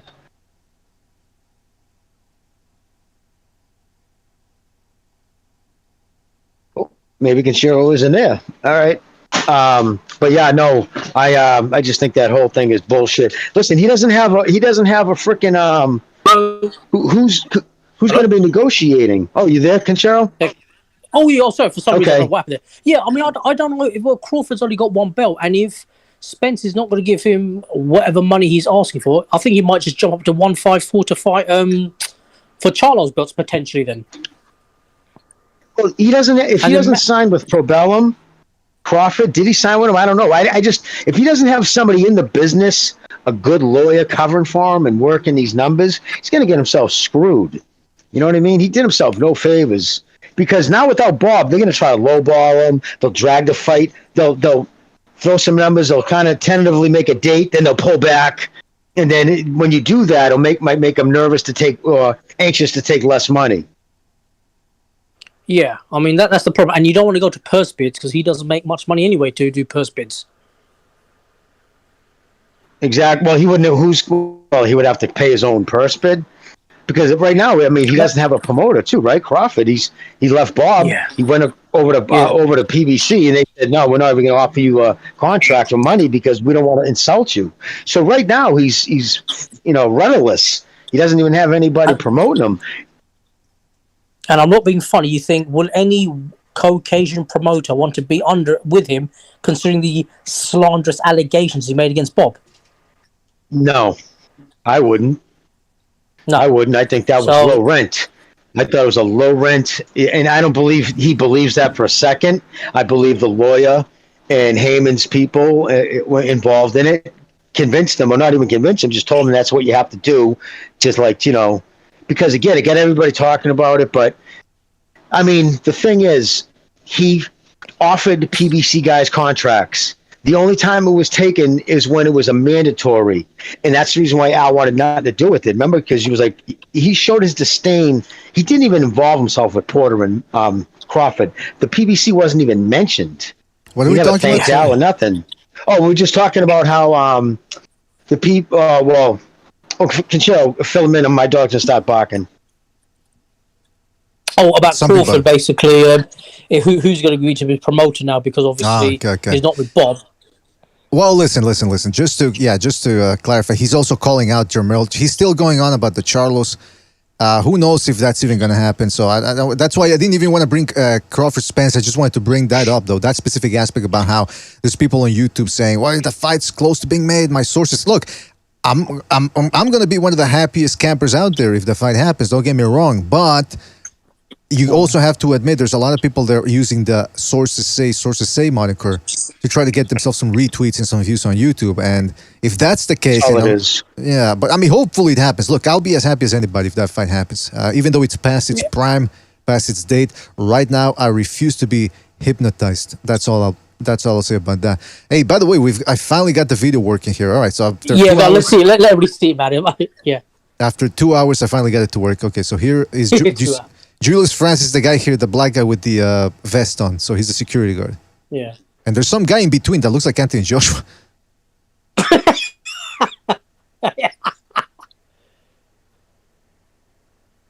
I mean, what the fuck? Oh. I mean, why would he walk towards him? I mean, that's just when you look at a guy like that, he's just fired up. Oh, shit, he laid him out. Yo, okay, so I don't know how it works over there, Kishiro, in England, but this guy walks toward him in a threatening manner, and I think Julius Francis felt it was enough to clock the guy. But if he would have killed the guy, because it's very easily could happen, would he have been liable over there? Or? Yeah.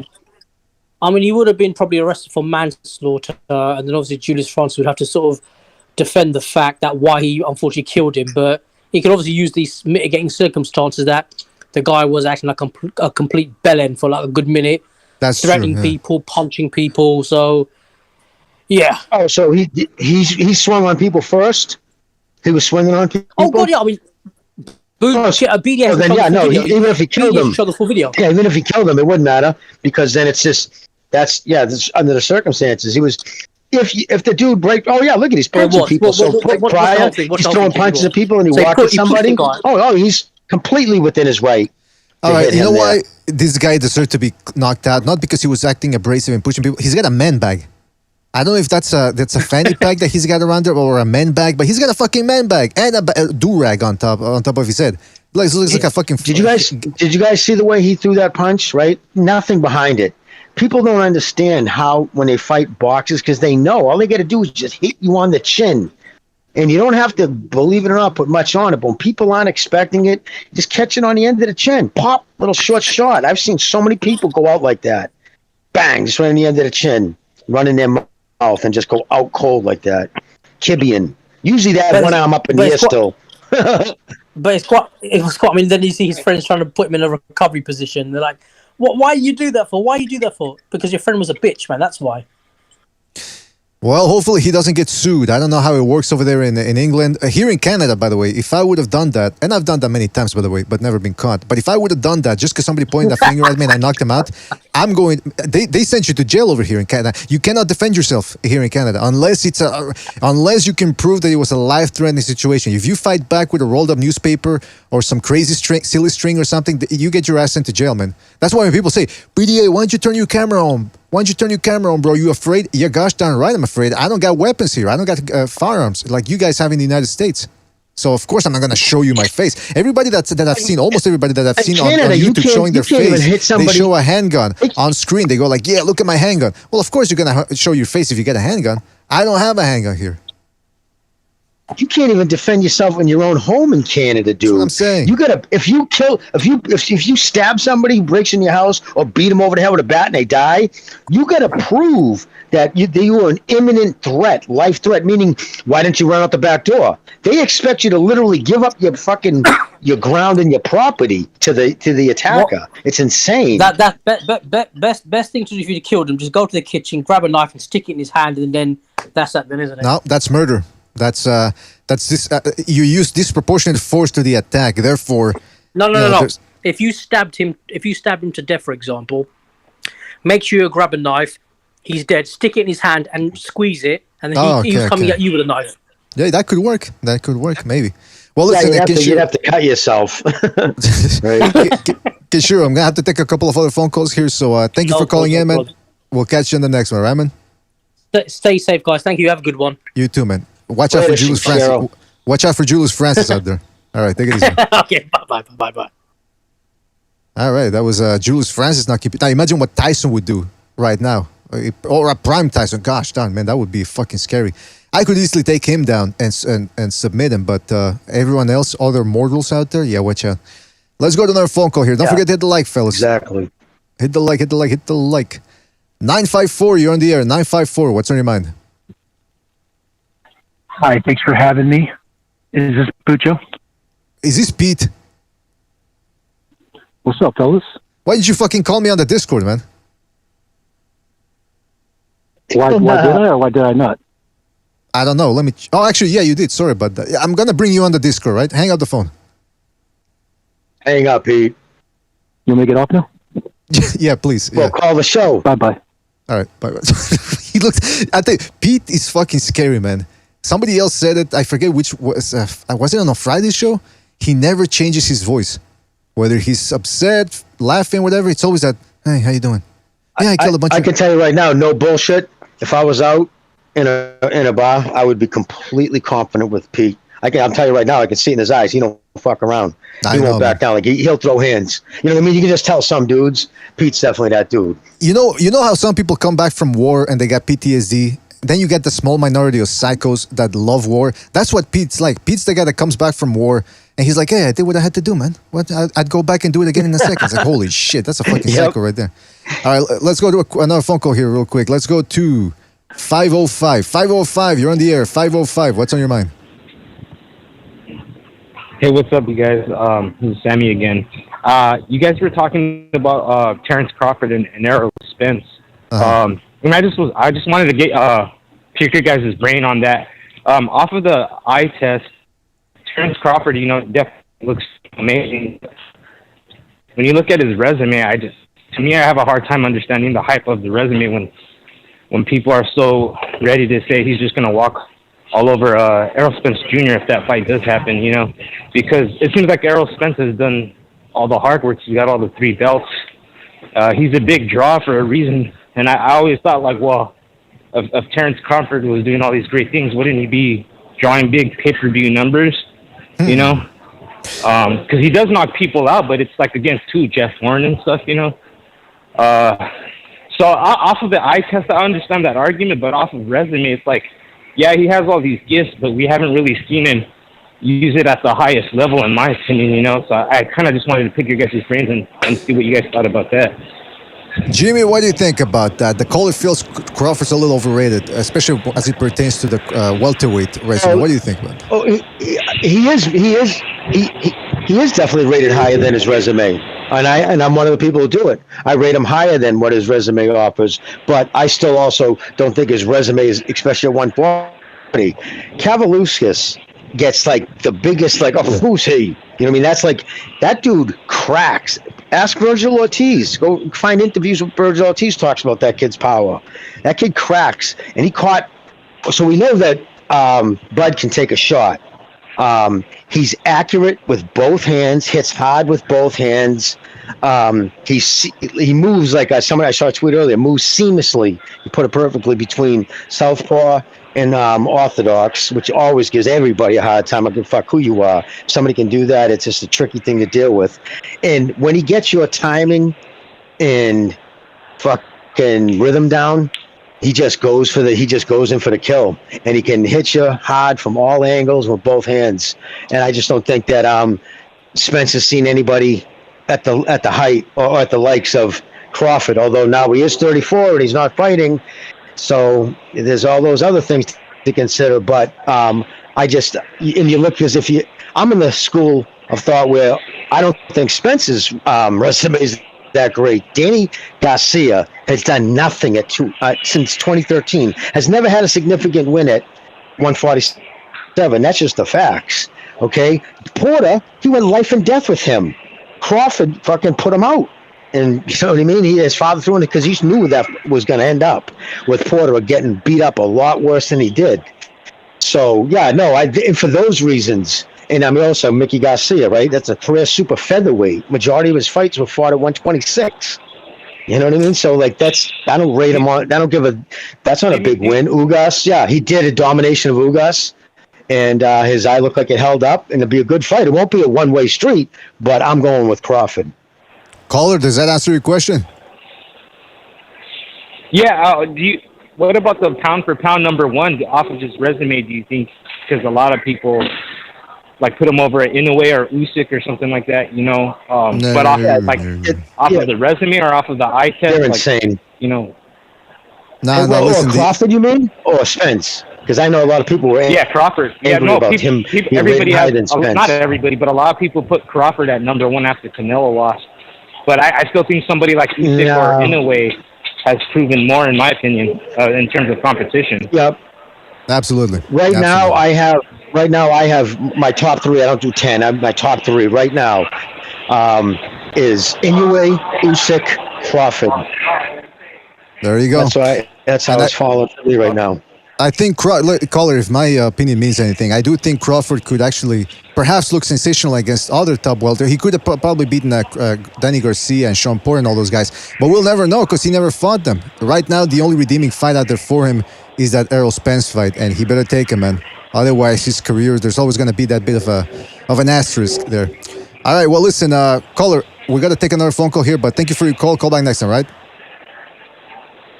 Thanks. All right, thank you. A lot of background noise there. Hold on a second. All right, let's go to another phone call here. Let's go to 678. 678, you're on the air. 678, what's on your mind? Hey, what's up, y'all? So did any of y'all watch that? What is it called? Like Tears, Blood, Sweat, and Tears on the Joe Smith and Beterbiev? I didn't watch the second episode. I get tired of those shows. It's always the same thing. But yeah, what did you watch the second one? And if so, anything interesting happen or? I watched. The funny thing is, I watched the Smith Jr. They were trying to portray him as a farmer, but he was just like mowing his backyard. He was like on a little zero turn too. I don't know. I don't get what angle they were trying to do. Yeah, no, he's from Long Island, for Christ's sake. Yeah, they make it out to be he's from Arkansas or something. Why are we here? We got the corn. Farmers. Yeah, we got a good harvest coming this October. What the fuck? He's from the upstate New York, man. He's like almost from Buffalo or something. But, hey, Suits here. Yeah. Yeah. I just want to say, man, it's exciting to finally see two white boxers and a real American one, Joe Smith. I want to give it to him, man, but I think he's going to the fucking slaughterhouse. Yeah, well, he's been to the slaughterhouse at the farm too, man, with the cows and the cattle he's got over there. But Suits but you're absolutely not right. against Weapon X, man. Yeah, that's true. Yeah, no, you're right. I think it's a lot of people called in today earlier too, and in the chat too, and they're saying it's going to be a massacre for Beterbiev. Hopefully, Smith makes it interesting. I wanted to get your thoughts on something there. I was listening to What Repet's stream from last night actually, way back in the night, and they were talking about Trevor Bryans versus Daniel Dubois. The fight was in a fucking gym apparently, and it reminded me of Makabu versus that other African dude. And you said it looked like the FEMA camp. Did you see the Dubois fight? And if so, what did you think of the surroundings? Man, I thought it was fitting, man. It's a fucking ghetto fight. Who wants to see that shit? I mean, at least he knocked him out. But you're right. Apparently, Don King, he knows what side of the street he's on today. He knows he didn't want to spend too much money on that. He was at a gym. It was like a high school gym, an auditorium or something. How far was Don King fell, though, right? Oh, my goodness gracious. Remember when he was the man? I mean, wow. From Taj Mahal in New Jersey, right? The gold suite, everything covered in gold, to doing fucking gym fights. Yeah. Apparently, I heard a rumor that... real quick, that reminds me... hello? Yeah, go ahead, man. Yeah, that reminds me, man. There was this wrestler. His name was Buff the Stuff Bagwell, man. He used to fucking sell out crowds in WCW. I watched him wrestle, man, at a fucking parking wreck gym, and there was like 10 people, man. It was the saddest fucking thing I've ever seen. Yeah, or when those guys actually have to go to those those fan expos and they have to sign they set up the booth for the sign-ins and nobody shows up. So, oof. That's hard. Yeah, they signed. Nobody wants to. Yeah, it's fucking terrible. But anyways, I'm heading out. I just want to say real quick, fuck black and brown boxing. No, he's a fake Mexican. He's trying to get fucking fans that are Mexican. Don't buy his shit. He's a fucking mayatero lover. He ain't no fucking Mexican. What the fuck? Fuck black and brown boxing. Fuck this unity. Pura gente del señor Repe. Pura gente del señor Repe. Órale, ahí está. All right, take it easy, Susser. Take it easy, man. Thank you for calling in. Yeah, right now, what's going on here is a lot of people have had it after certain fighters won.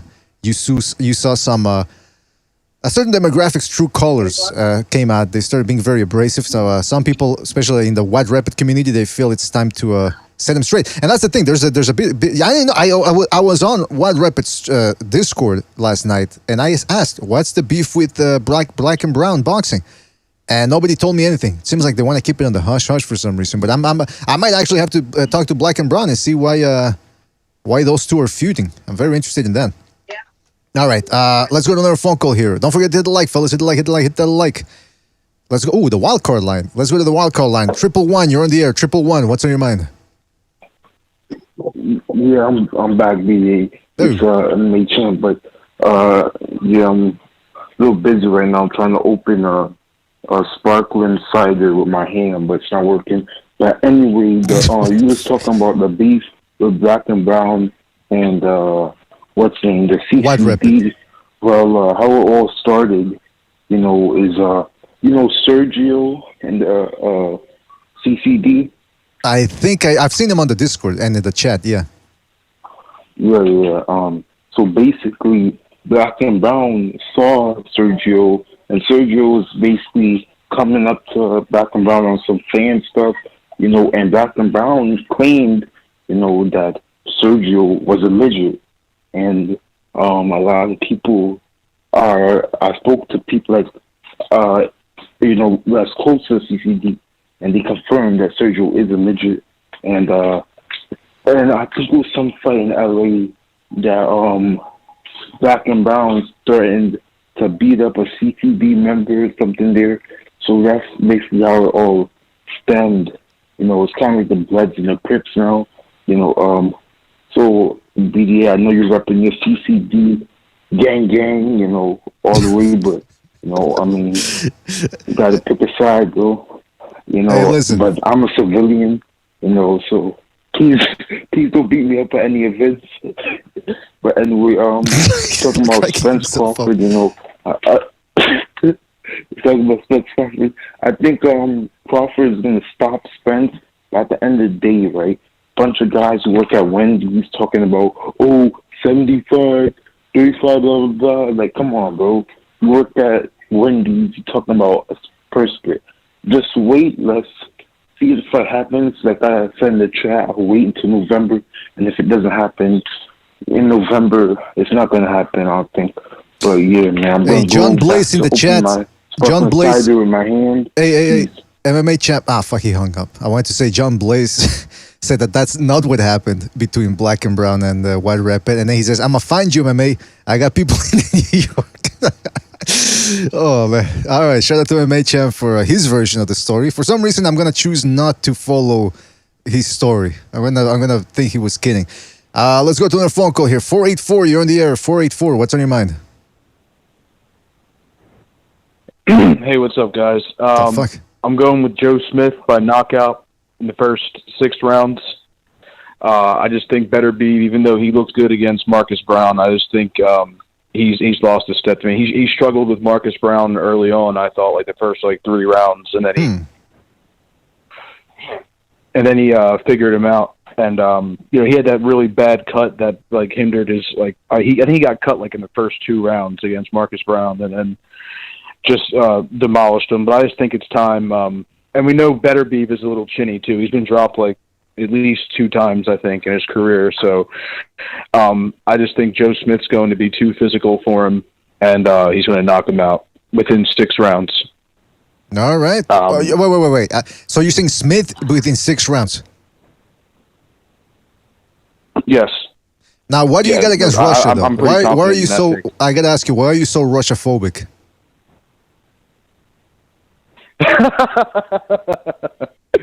No, I'm not. Call the Putin stooge. And one of the other people on your panel was talking about how if Smith does win, he'll have to fight Bivol again, probably. We've already seen that fight, and that's not something I'm looking forward to seeing at all, because Smith, that was just a complete domination. Bivol broke his jaw in that fight. That was the fight that Smith had his jaw broken in. Was that one. And he still finished it out. I think it happened in the 9th or 10th round, and he still finished the fight out. So, he's really tough. I'm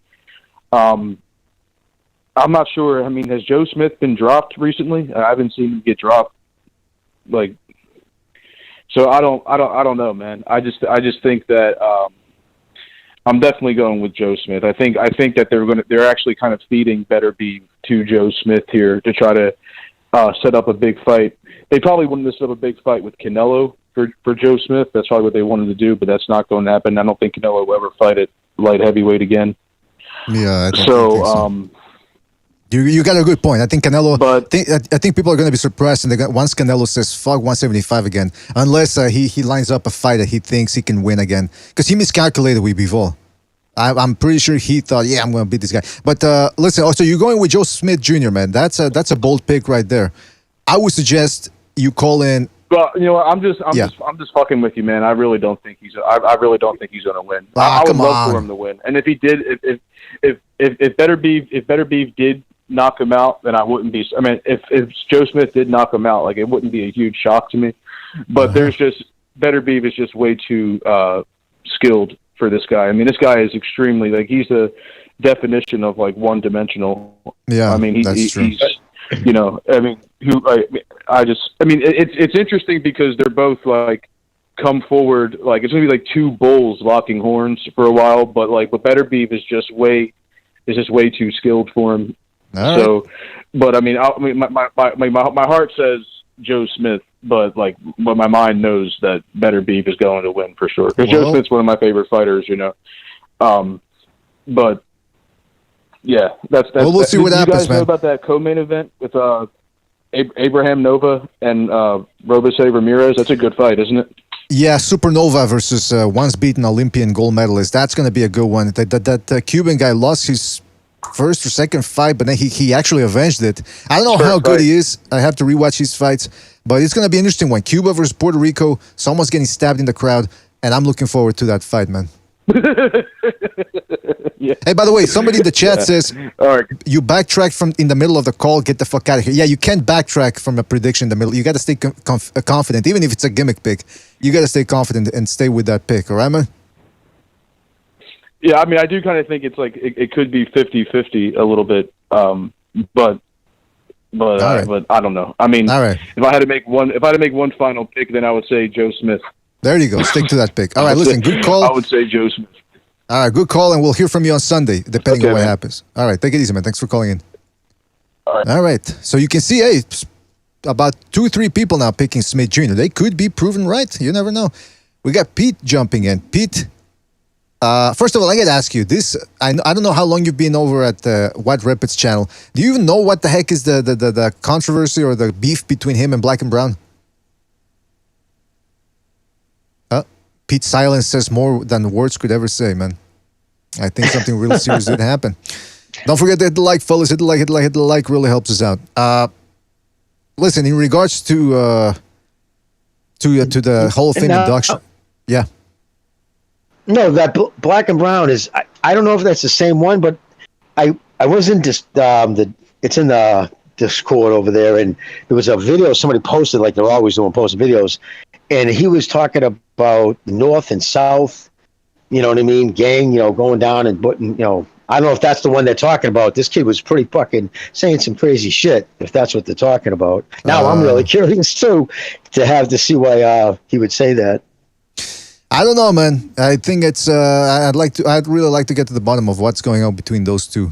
Because I got no problem with the two. Some people are going to say, oh, BDA, you're riding the fence again. Well, what the fuck am I supposed to do? I got to pick a side? Well, I like both guys. It's like somebody asked me, hey, you got to pick between Jimmy and Pete.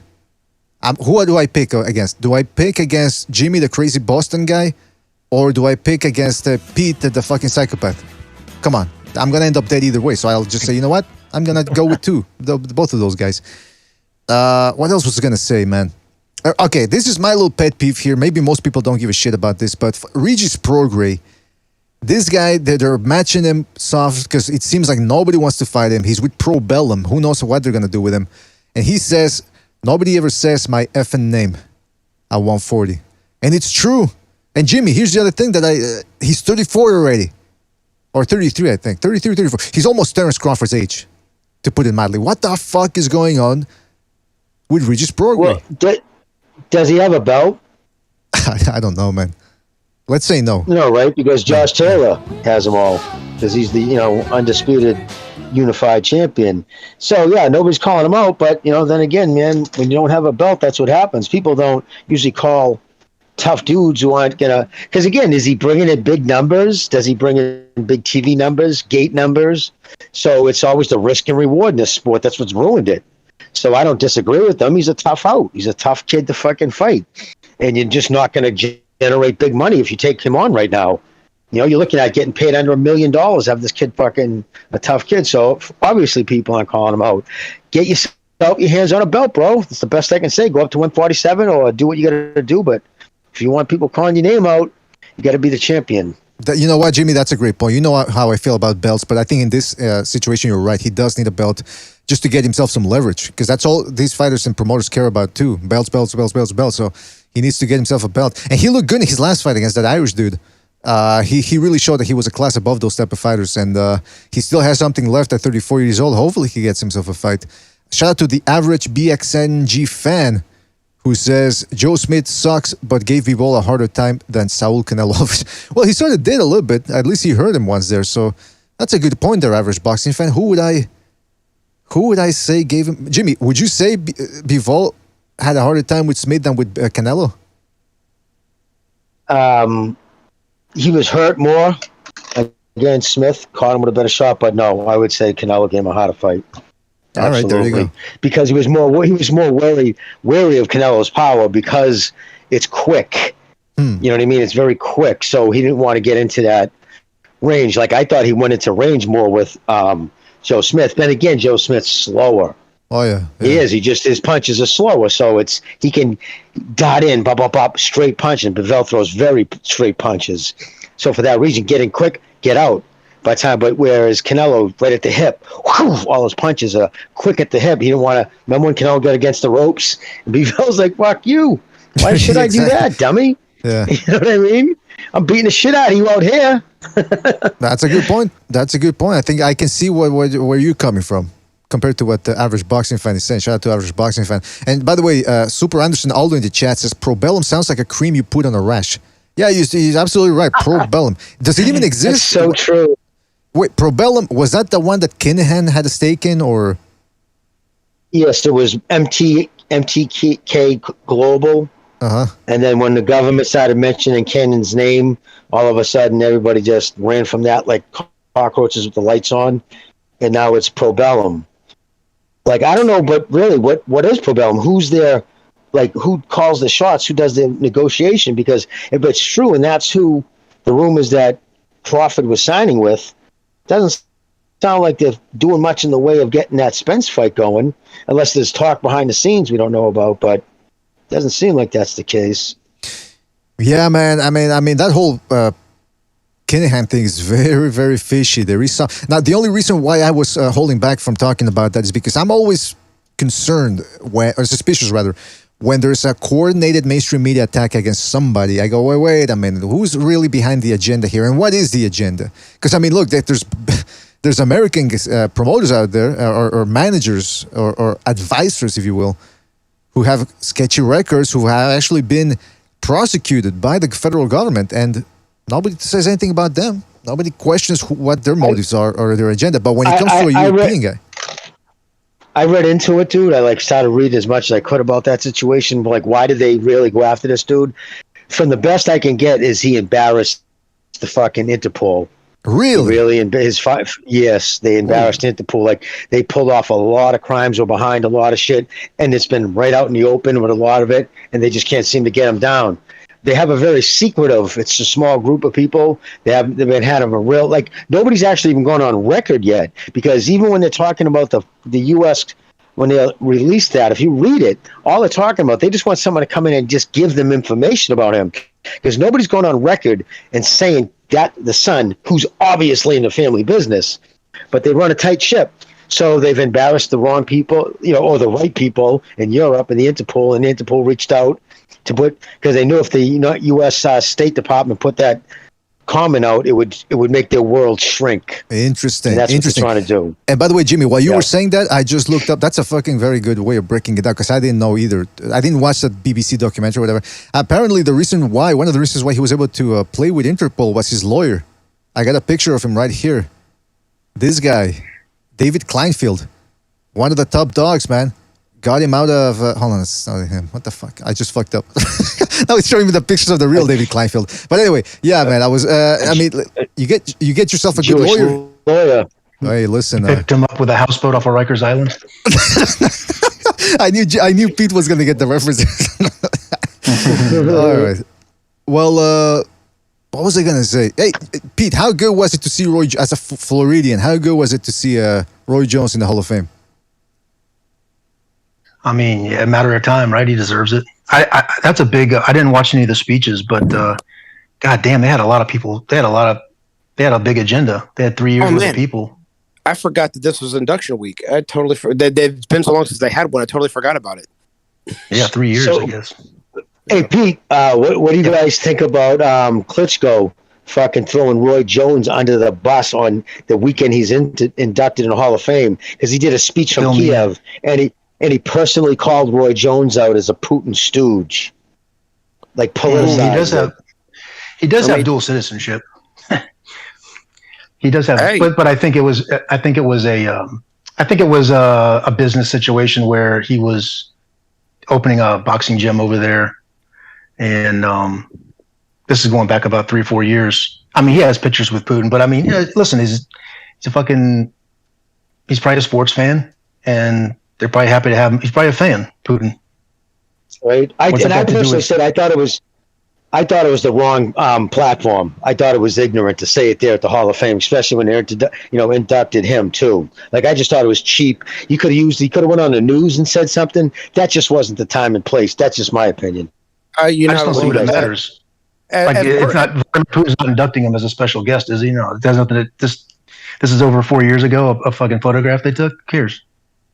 Yeah, well, as one of the bigger fans of Klitschko on the panel, I agree with Jimmy though. He at time and place for everything. I understand his temper's hot against anything associated with Russia, but that doesn't mean you have to ridicule everything, every time, every breath, everything you do. And at a moment, ceremoniously like that, where Royce shined for a long time and earned his place, just like Klitschko did. You know, what would it be like if Roy said, "Yeah, well, you know, your government tried to usurp our president, so shut the F up." Well, you know, when Vladimir was getting inducted. So, again, big fan of him as a fighter, big fan of him as what he loves for his country. But I think that was obviously definitely the wrong time to do that, because Roy earned his spot, like Pete said, well overdue. Within the parameters of when you're eligible to go in. And, you don't mess with a guy on... It's like when Jim Gray messed with Pete Rose on that Team of the Century thing. That's just not the time to do that. Well, but you know, I guess I'll wrap it up with this and I'll get off of it. But like, what are they, like? Doesn't Klitschko have bigger things to worry about and deal with right now? Did they seek him out for a goddamn comment about the Hall of Fame induction ceremony? And he said he brought that up out of the 36 people going in. It was his Hall of Fame inductee speech. He was inducted in the Hall of Fame today too.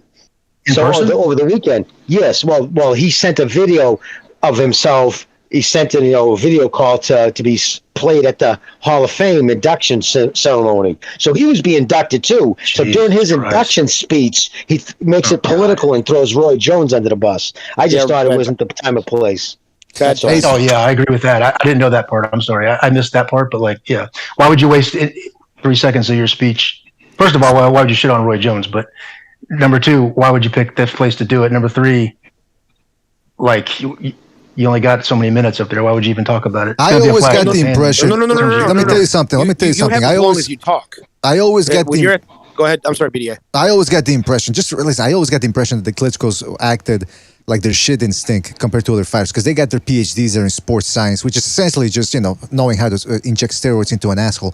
And these guys think I always got the feeling that these guys thought like, we speak 15 languages, we got a PhD with this and that.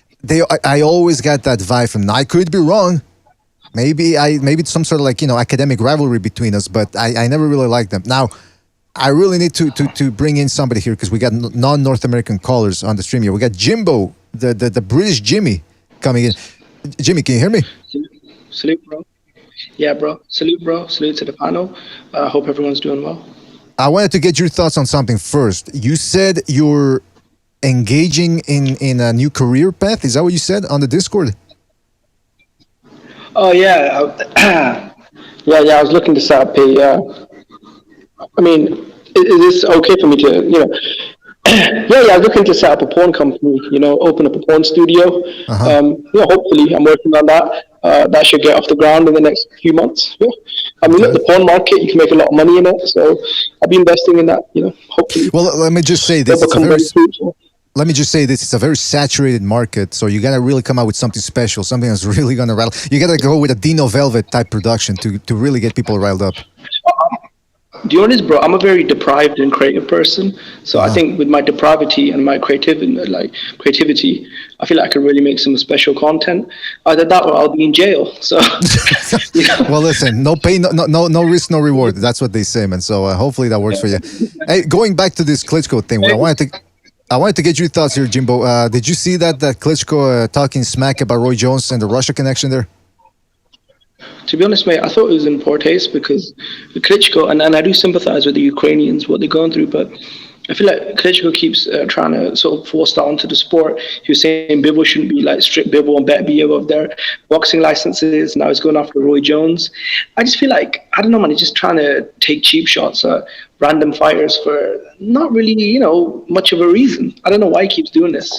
This is a guy that himself has faced a lot of xenophobia throughout his career. So I don't know why he's doing this. Didn't I get, Chief, I know you want to say something, but Chief, didn't I hear the rumor that Vitalik, and I think this is a rumor, but I think when he thought the cameras were off, and he called Roy Jones the N-word in Ukrainian? Got nothing news on that. That doesn't mean it didn't happen. I just realized today that it was induction day or induction week, so I'm a little bit behind on this. Wouldn't surprise me if he actually did it. Chief, overlooking it. I lost track of time. I forgot when induction week was because it's been 3 years since they had one. Yeah, 3 years. But did you mention they had unlimited time? I mean, but don't they? How many are normally speaking? Maybe 10 tops, 8 tops. There's like 36 people up there. So you have, well, first of all, on induction day, the inductees are supposed to speak before anybody else. So they can have a whole, like when I was there in 07, Arguello was on stage with Livingston Bramel, a bunch of other guys, and Carmen Basilio, but the inductees were the only ones speaking. I can tell you now that Jose Suleiman took so freaking long that Pernell Whitaker was starting and getting agitated and aggravated and starting singing. Go ahead. Jeez. Well, no, he wasn't being a jackass, but there's the seats there, whether you're on the stage or on the audience, were at that point in time hard and uncomfortable. So Pernell starts moving around, starts wiggling everything, and finally he finally gets like an aide to come over and he's like, "Go get me a pillow."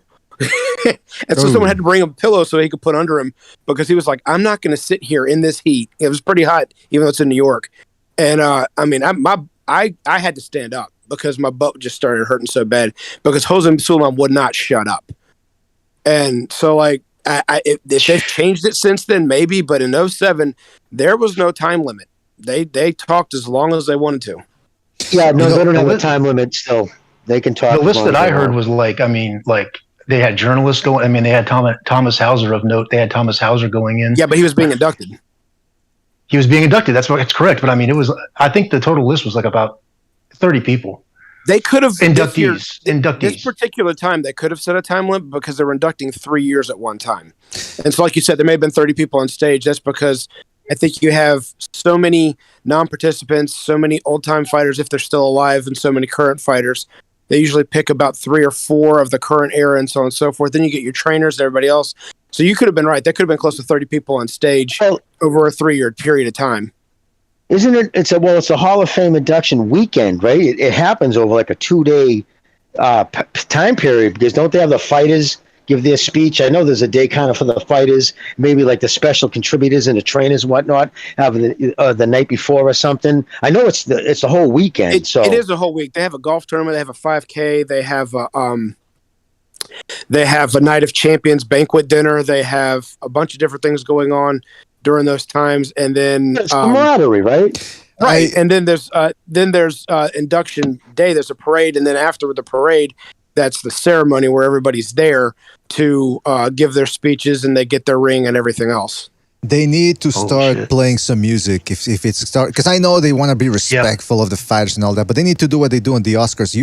If you've been going on for on and on and on and on, there you go. Start playing the music. I want to thank Jimmy. I want to thank Stu. I want to thank.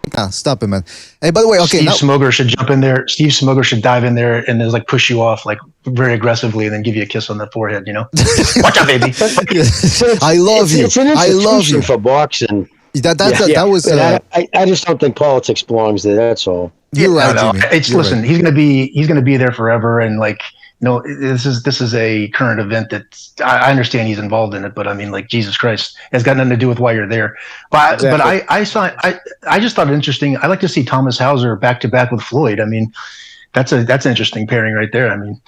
Yeah, Hauser wrote after that some article. fucking pretty good articles, man. Like a series, like a goddamn. Thomas Hauser, by the way, who wrote, I like him, but when he wrote that article about how Mayweather McGregor, that the build up to that fight was the worst of boxing, how two guys that beat women and blah blah blah, or McGregor said he was like, oh come on, shut up, Hauser, stop being. He's just disgusted with Mayweather. He's just disgusted with Mayweather, and he's got the goods on him too. Didn't they base the Kleinfeld character from Carlitos Way off of Hauser? Or am I wrong? Because he used to be a lawyer, right?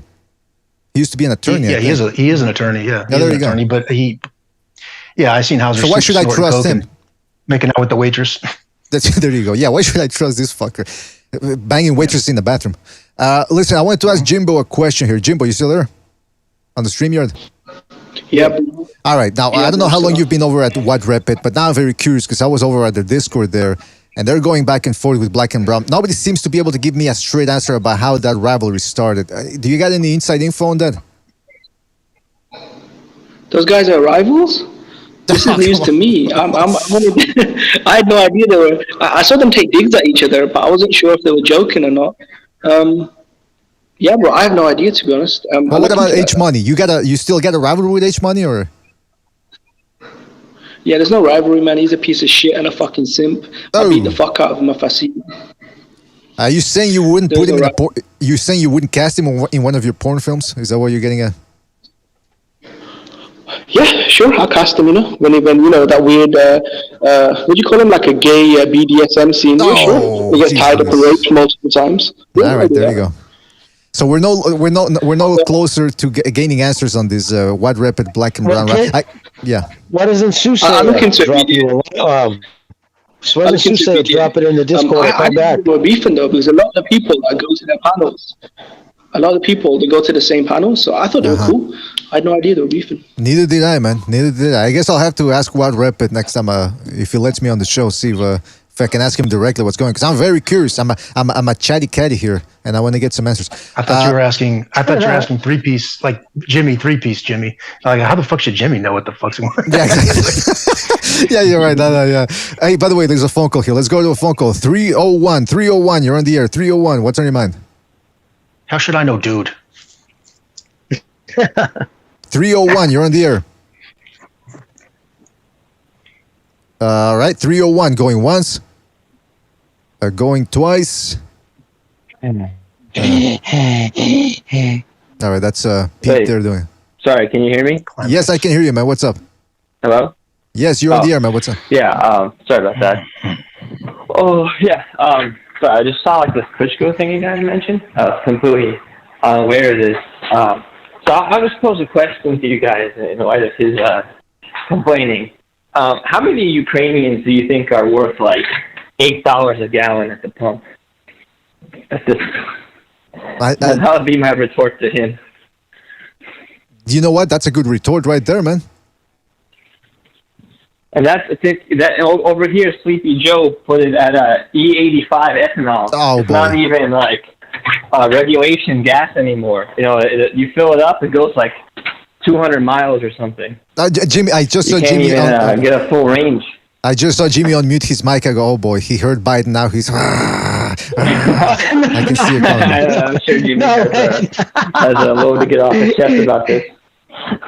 All right, but before we let Jimmy go on this, anything else, Caller, you want to say other than the gas prices? I mean, I'm just getting sick of this shit. Like, it's been like 6 months. I mean, it was mostly that. But I will say, I watched that Buzz Frontiers thing with Beterbiev. And man, I was watching him ride a bike, like in his flannel shirt. And that's the last time I size someone up and bet I can take them, based on how they look. Because that guy looked like a totally normal dude, but he's like the last human being I want to fight. Like, I'd rather fight any heavyweight other than Arthur Beterbiev. I remember this one guy from the Mayweather gym, I think Lionel Thompson. He fought Kovalev at one point. Uh-huh. He had this interview, and he talked about sparring Beterbiev. And he said that he had been in a car accident before. Like, he'd been hit by a car when he was walking. And that fighting Beterbiev, just sparring him, was the worst thing he ever went through in his life. So, if that normal-looking dude can put that kind of punishment on you, he's got normal hands. It just makes no sense. Like, his fists aren't big. Like, I'm not getting into any more street fights. So I don't know what's out there. So You're absolutely, you're absolutely right, man. This guy's got no, he's no joke, and just getting in the ring with him. That's why a lot of people are avoiding him, man. They don't want anything to do with the guy. Well, listen, 301. We gotta move on, man. But I gotta say, have you seen one last point? Have you seen the guy's cheekbones? Yeah. Like how big and high up they are. It looks like you just break your knuckles just like hitting him. You know, it looks like just hitting him is painful. Like looks like Eddie Munster grew up. Exactly, man. Yeah, you're right, man. It's just fighting. Everything about the guy indicates pain. If he hits you, it's gonna hurt, and if you hit him, you're gonna hurt yourself as well. This guy's just built like a shit brick house, man. Caller, good points as always, man. Yeah, he looks like a feral animal. Yeah, he looks like they just got him out of the woods. Well, all right, man. Thank you for your call. Take it easy out there. Call back next time, all right, man? Always enjoy your calls. Take it easy. yeah, I hope your gas gets you a good distance there. Yeah, I'm a Chinese guy. I hope you have I'm to always on mortgage my your house to fill up your tank next time. There you go, man. All right, take it easy, man. Thanks for your call. And right. BDA, I didn't even hear him mention Biden. I was going to say the ethanol. Just watch out for that, guys. Whoever has an engine that runs hot, that shit will gum up your motor. I was just going to point that out there. Try to avoid using that gas. That's all. I've seen plenty of videos. Really spans the array of issues, man. He's all over the place. By the way, that call started off with a yawn. Fun. In addition to all the other topics. Yeah. Fucking all over the place. But hey, listen, man. I was watching those. Somebody's been sending me videos about these electric bikes. These fucking things catch on fire, man. But they don't just catch on fire. They explode. And they turn everything into an inferno. I gotta tell you, watch out for those electric bikes, man. Go with a good old normal, I don't know what you would call manual bike or whatever, because those electric ones, they'll fucking burn. Yeah, go ahead and pedal. Don't be afraid to pedal. It's not gonna kill you. Yeah, nobody's gonna make fun of you being Chinese or anything. Just fucking, and you build up some great legs too. Then you can wear shorts, show those gams around. All right, like Beterbiev. You look like Beterbiev by the end. Yeah, put on a flannel shirt. And listen, man. I'm sizing him up. I was sizing him up riding a bike. Wow, Jesus, fucking Pete will make fun of anybody. All right, so Chief and Jimmy, you gave us your prediction for the fight. Pete, I guess your prediction for Beterbiev, Joe Smith. Come on, man. Fuck, I haven't even thought about it, man. I'm sorry. I haven't thought about it. All right, then forget about it. It's been a long day. I need some time, sir. I need some time. Well, I'm running out of time here. I got to go get something to eat. So anything else you guys want to talk about? Well, I came late, but when I first realized the show was going on, I heard Roy Jones Jr.'s house is a mess, and then I spent the next 10 minutes trying to get my phone to connect, and I had to get off. But what's wrong with Roy's house? Someone needs to clean it up? Apparently, he's got cars. The reporter just wrote it in a very unflattering, said it like looked weathered and old and kind of run down, unkept. Because Roy was complaining big time about money problems and during the interview. I'll try to find it, but that's he's had back tax problems on numerous occasions, just like Floyd. Obviously, to a lesser extent, because he never made close to Floyd's money, but he's had a few issues. Yeah, no kidding. I heard his knees were. Is that where he's from? Escambia County. He's from Pensacola. He's from Pensacola. Pensacola. Yeah, Pensacola. That's it. Hold on a second. We got another phone call here before we. Continue here. Before you eat. 978, you're on the air. 978, what's on your mind? Boston, Dennis.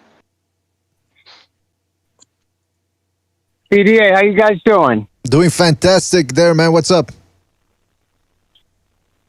I just heard you while I was on hold say you want to go get something to eat, so I'm going to make this real short and sweet for you. I got Joe Smith Jr. knocking out Beterbiev late in this fight. I just think he's been in there with a tougher competition. Beterbiev beat Godzik a while ago. He's getting older. I've seen him get hurt. Smith is just more battle tested for me, and I'm in the laborers union, and so is he. So.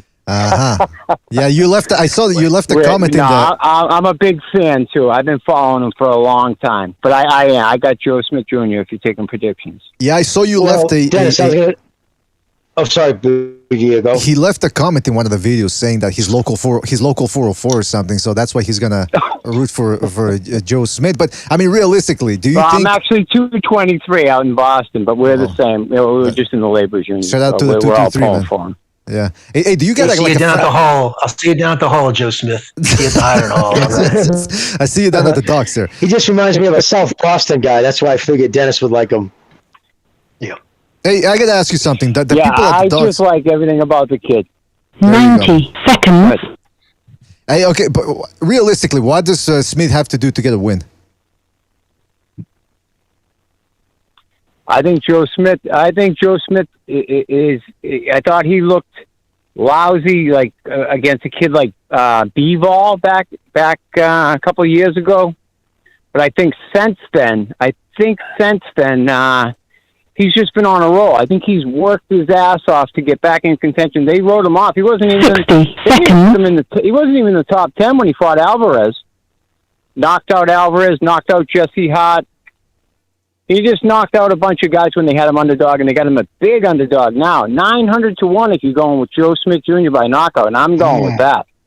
That's right. All right. Well, there you go, man. Hey, listen, it's a ballsy prediction. It might pay off if you stick with it, because we had somebody call in. They said, "Oh, I'm going with Smith Jr." And then halfway through the call, they petered out and they said, "No, I'm not. I don't have much hope for him." So what the fuck? You go in or you don't go in at all, man. That's what I say. So Dennis, you're a good man. Yeah, exactly. You're a good man, Dennis. It's not as bad as out. Sorry, go BDA. Go ahead, Jimmy. Great show, guys. Dennis, thanks for calling in. I was going to say it wasn't as bad as the 17-1 Lemieux. That's it. Sorry, BDA. I stepped all over you on that one. No, that's okay, Jimmy. You don't have to apologize. All right, Dennis, thank you for calling in, man. Catch you in the next one. Thank you, guys. Shout out to the 223. Hey, Dennis, I'll see you at the shipyard. All right. Oh, man. But you know what, though? It's interesting because you like that, right, Jimmy? I'll see you. That was a good one. Yeah. That was a good one. You dropped your eyes good. My barrels. Pete actually the thing about it is... Pete has a good fucking impersonation of Jimmy that you did there. Well, how was the Jimmy impersonation? Well, Jimmy's a little different, but I'm too tired. I'm a little bit too tired. I have to get it. I'm like a method actor. I have to get ready for something. Fucking Pete doesn't do requests. He doesn't do requests. Yeah. He said, "I don't know, dude," but he did. He sounded just like Come on, dude. Yeah, he does. Come on, dude. Come on, dude. Sorry. Oh my god. Sorry. People talk strategy. Good generals talk about logistics. That's what I don't know why when Jimmy says logistics, he really digs into logistics. Like you really got to ram it in there, man. Yeah, he does. Takes me a lot to punch something out with that many syllables. Oh, come on. but you know what? It is interesting. It's going to be a fucking bit. It's going to be a banger. The style matchup is great, right? This is going to end in a stoppage or a knockout, right? There's no boxing. There's really no like back foot boxing here. These guys just know how to. Really, both of them basically are looking to come forward at some level, right? Yeah, they're gonna meet in the middle of that ring, and it's gonna once they get their range, it's gonna fucking be on by about the third round. Hopefully, man, but like Jimmy and Chief were saying, it's Beterbiev just might be too good of a boxer, and he might be able to break Smith down from the outside and just nullify that power. So, I'm hoping you're right, Pete. I hope we get a good fight, because some of the last fights we've had this past couple of weeks, fucking pot-shotting, grabbing, pot-shotting, running, and clinching, dipping below the waist and then clinching. I'm tired. I want to see some actual fucking boxing, which means people punching each other and not just running. You get what I'm saying? I hear what you're saying. Part of the problem, this weekend, they double book on top of each other. They book these cards the same night, and you'd think it was like a battle of attrition. Like you have to pick. You don't really have to. The main events always work out so they stagger so you can watch both. But it's just such a fucking pain in the ass to flip back and forth and you're watching ESPN and you're flipping back to DAZN. It's just like they just make it so difficult. But sometimes there's good fights and like any of these undercard fights, you got to pick one or the other. You might miss fights that might be good. And then when the main event tanks, Bucho called it. He goes, "I'm just going to go to bed. I'm not going to stay up for this." And I was thinking the same thing. And I go, "Nah, fuck it. I'll stay up." And Bucho said the same thing. And by the 9th round, I was like, "God damn it. Bucho was right, boy. He knew it and I knew it." As long as this main event from ESPN doesn't start at 2 a.m, I'll be fine. They just started at least at the last one. What was the card we just had on ESPN? Who just Haney. fought? Haney. No. Berlinga. And it was in Berlanga. Oh, Belinga was this weekend. I'm sorry, I forgot about Midnight. It started at midnight. I go, come on, this ain't no pay-per-view, man. Where they started at 9. Give us the main event at 11, man. We're no spring chickens. Because you see, because the Munguia fight went off at 11. That's the problem. The Munguia fight went off at 11, so they both started at the same time. They both started around 9 o'clock. So you think that they're going to just duke it out and like you got to pick one or the other, but you don't, because somebody inevitably relents and waits till the other fight's over. Like you got to get done with the Munguia fight. I watched the post fight and everything, and then when I turned over to ESPN, we're in round 2. So ultimately, they wait for each other. They never actually fucking double book the main events on top of each other. They just bust our balls, spread it out a little bit, for Christ's sake. Yeah, it's not what happened. I was going to say what happened with the Haney fight. I was going to say real quick what happened with the Haney fight. They had that following the NHL playoffs, and it was a tied game. Thank God they scored with a minute left, because those tied games sometimes go 4, 5, 6 overtimes, and that fight was following that. So they scheduled it super late, the main event, in case of that reason. That's the only reason I can think they did that with Haney. But that was ridiculous. Almost 2 hours of just filler and garbage. I'm done. Well, the problem with the Haney card was that they had this Junior Fa got knocked out in the second round. Remember, that was the first. The third undercard was a 2-rounder with 2 heavyweights. Then they had to vamp with that, and then the 2 fights in between, the Australian kid upset the Filipino kid. I don't know, with the tattoos on his shoulders. That was like a knockout. So they had a string of knockouts, and they had nothing. Like real quick, why wouldn't you just like use that opportunity? When they're trying to vamp, sometimes they'll show like a prelim fight. They'll pick a good prelim fight from before the card televised, like to air. Yeah. But even if they didn't have one, why don't you run Inoue? That would that's perfect. I mean, it didn't last very long, but still, you're right. Yeah, they got the American TV rights to that, right? I mean, I understand it was live over in Japan. That's like Inoue's decision because he's in front of his fans, but like. You've got the right to air it in the States. You've got downtime in between these cards. Fuck, man. Run. Yeah, man. Listen. On Australia's side, why didn't they try and get with Nikita Zoo's people and get him some American exposure and put him on a high-profile Australian fight that's going to be shown in America? What you're doing is you're thinking like a good matchmaker, promoter, TV guy, and that's not how these people think. Yeah, I know. I make too much sense sometimes. Let's film a couple of packages. Let's call Berlanga the chosen one, Neo the one, and people will gobble it up. Nobody's gobbling it up. If somebody took a bite out of it, they saw how bitter it tastes, and they spit it right the fuck out, man. Listen, we gotta go, but shout out to everybody on the panel. Everybody on the panel, shout out to you guys. Thank you for dropping by, as always. I really appreciate it. Everybody that called in. Me. Absolutely, man. Try to show up on Sunday, man. If you want us to do it later, Chief, so you can drop by, let me know, man, and we'll work it out. I'll talk to you off air. That was just a full plate, and I didn't answer, and that was my bad. And I'm sorry. I heard you say when I watched the show later, you were flying solo, and I felt bad. No. I can fly solo anytime, man. And by the way, if you get too much, I know you got the talent. I just. That's all I gotta say. I'm sorry. If you don't have BDA in your plate, I don't know what to tell you. All right, listen. Shout out to everybody on the panel. Shout out to everybody that called in. Everybody that donated the super chat. We'll be back on Friday. Open lines Friday. Check out Second Renaissance. We got some juicy bits dropping there. And we got to do that. The OJ 28th anniversary just happened. So we got to do a show on that.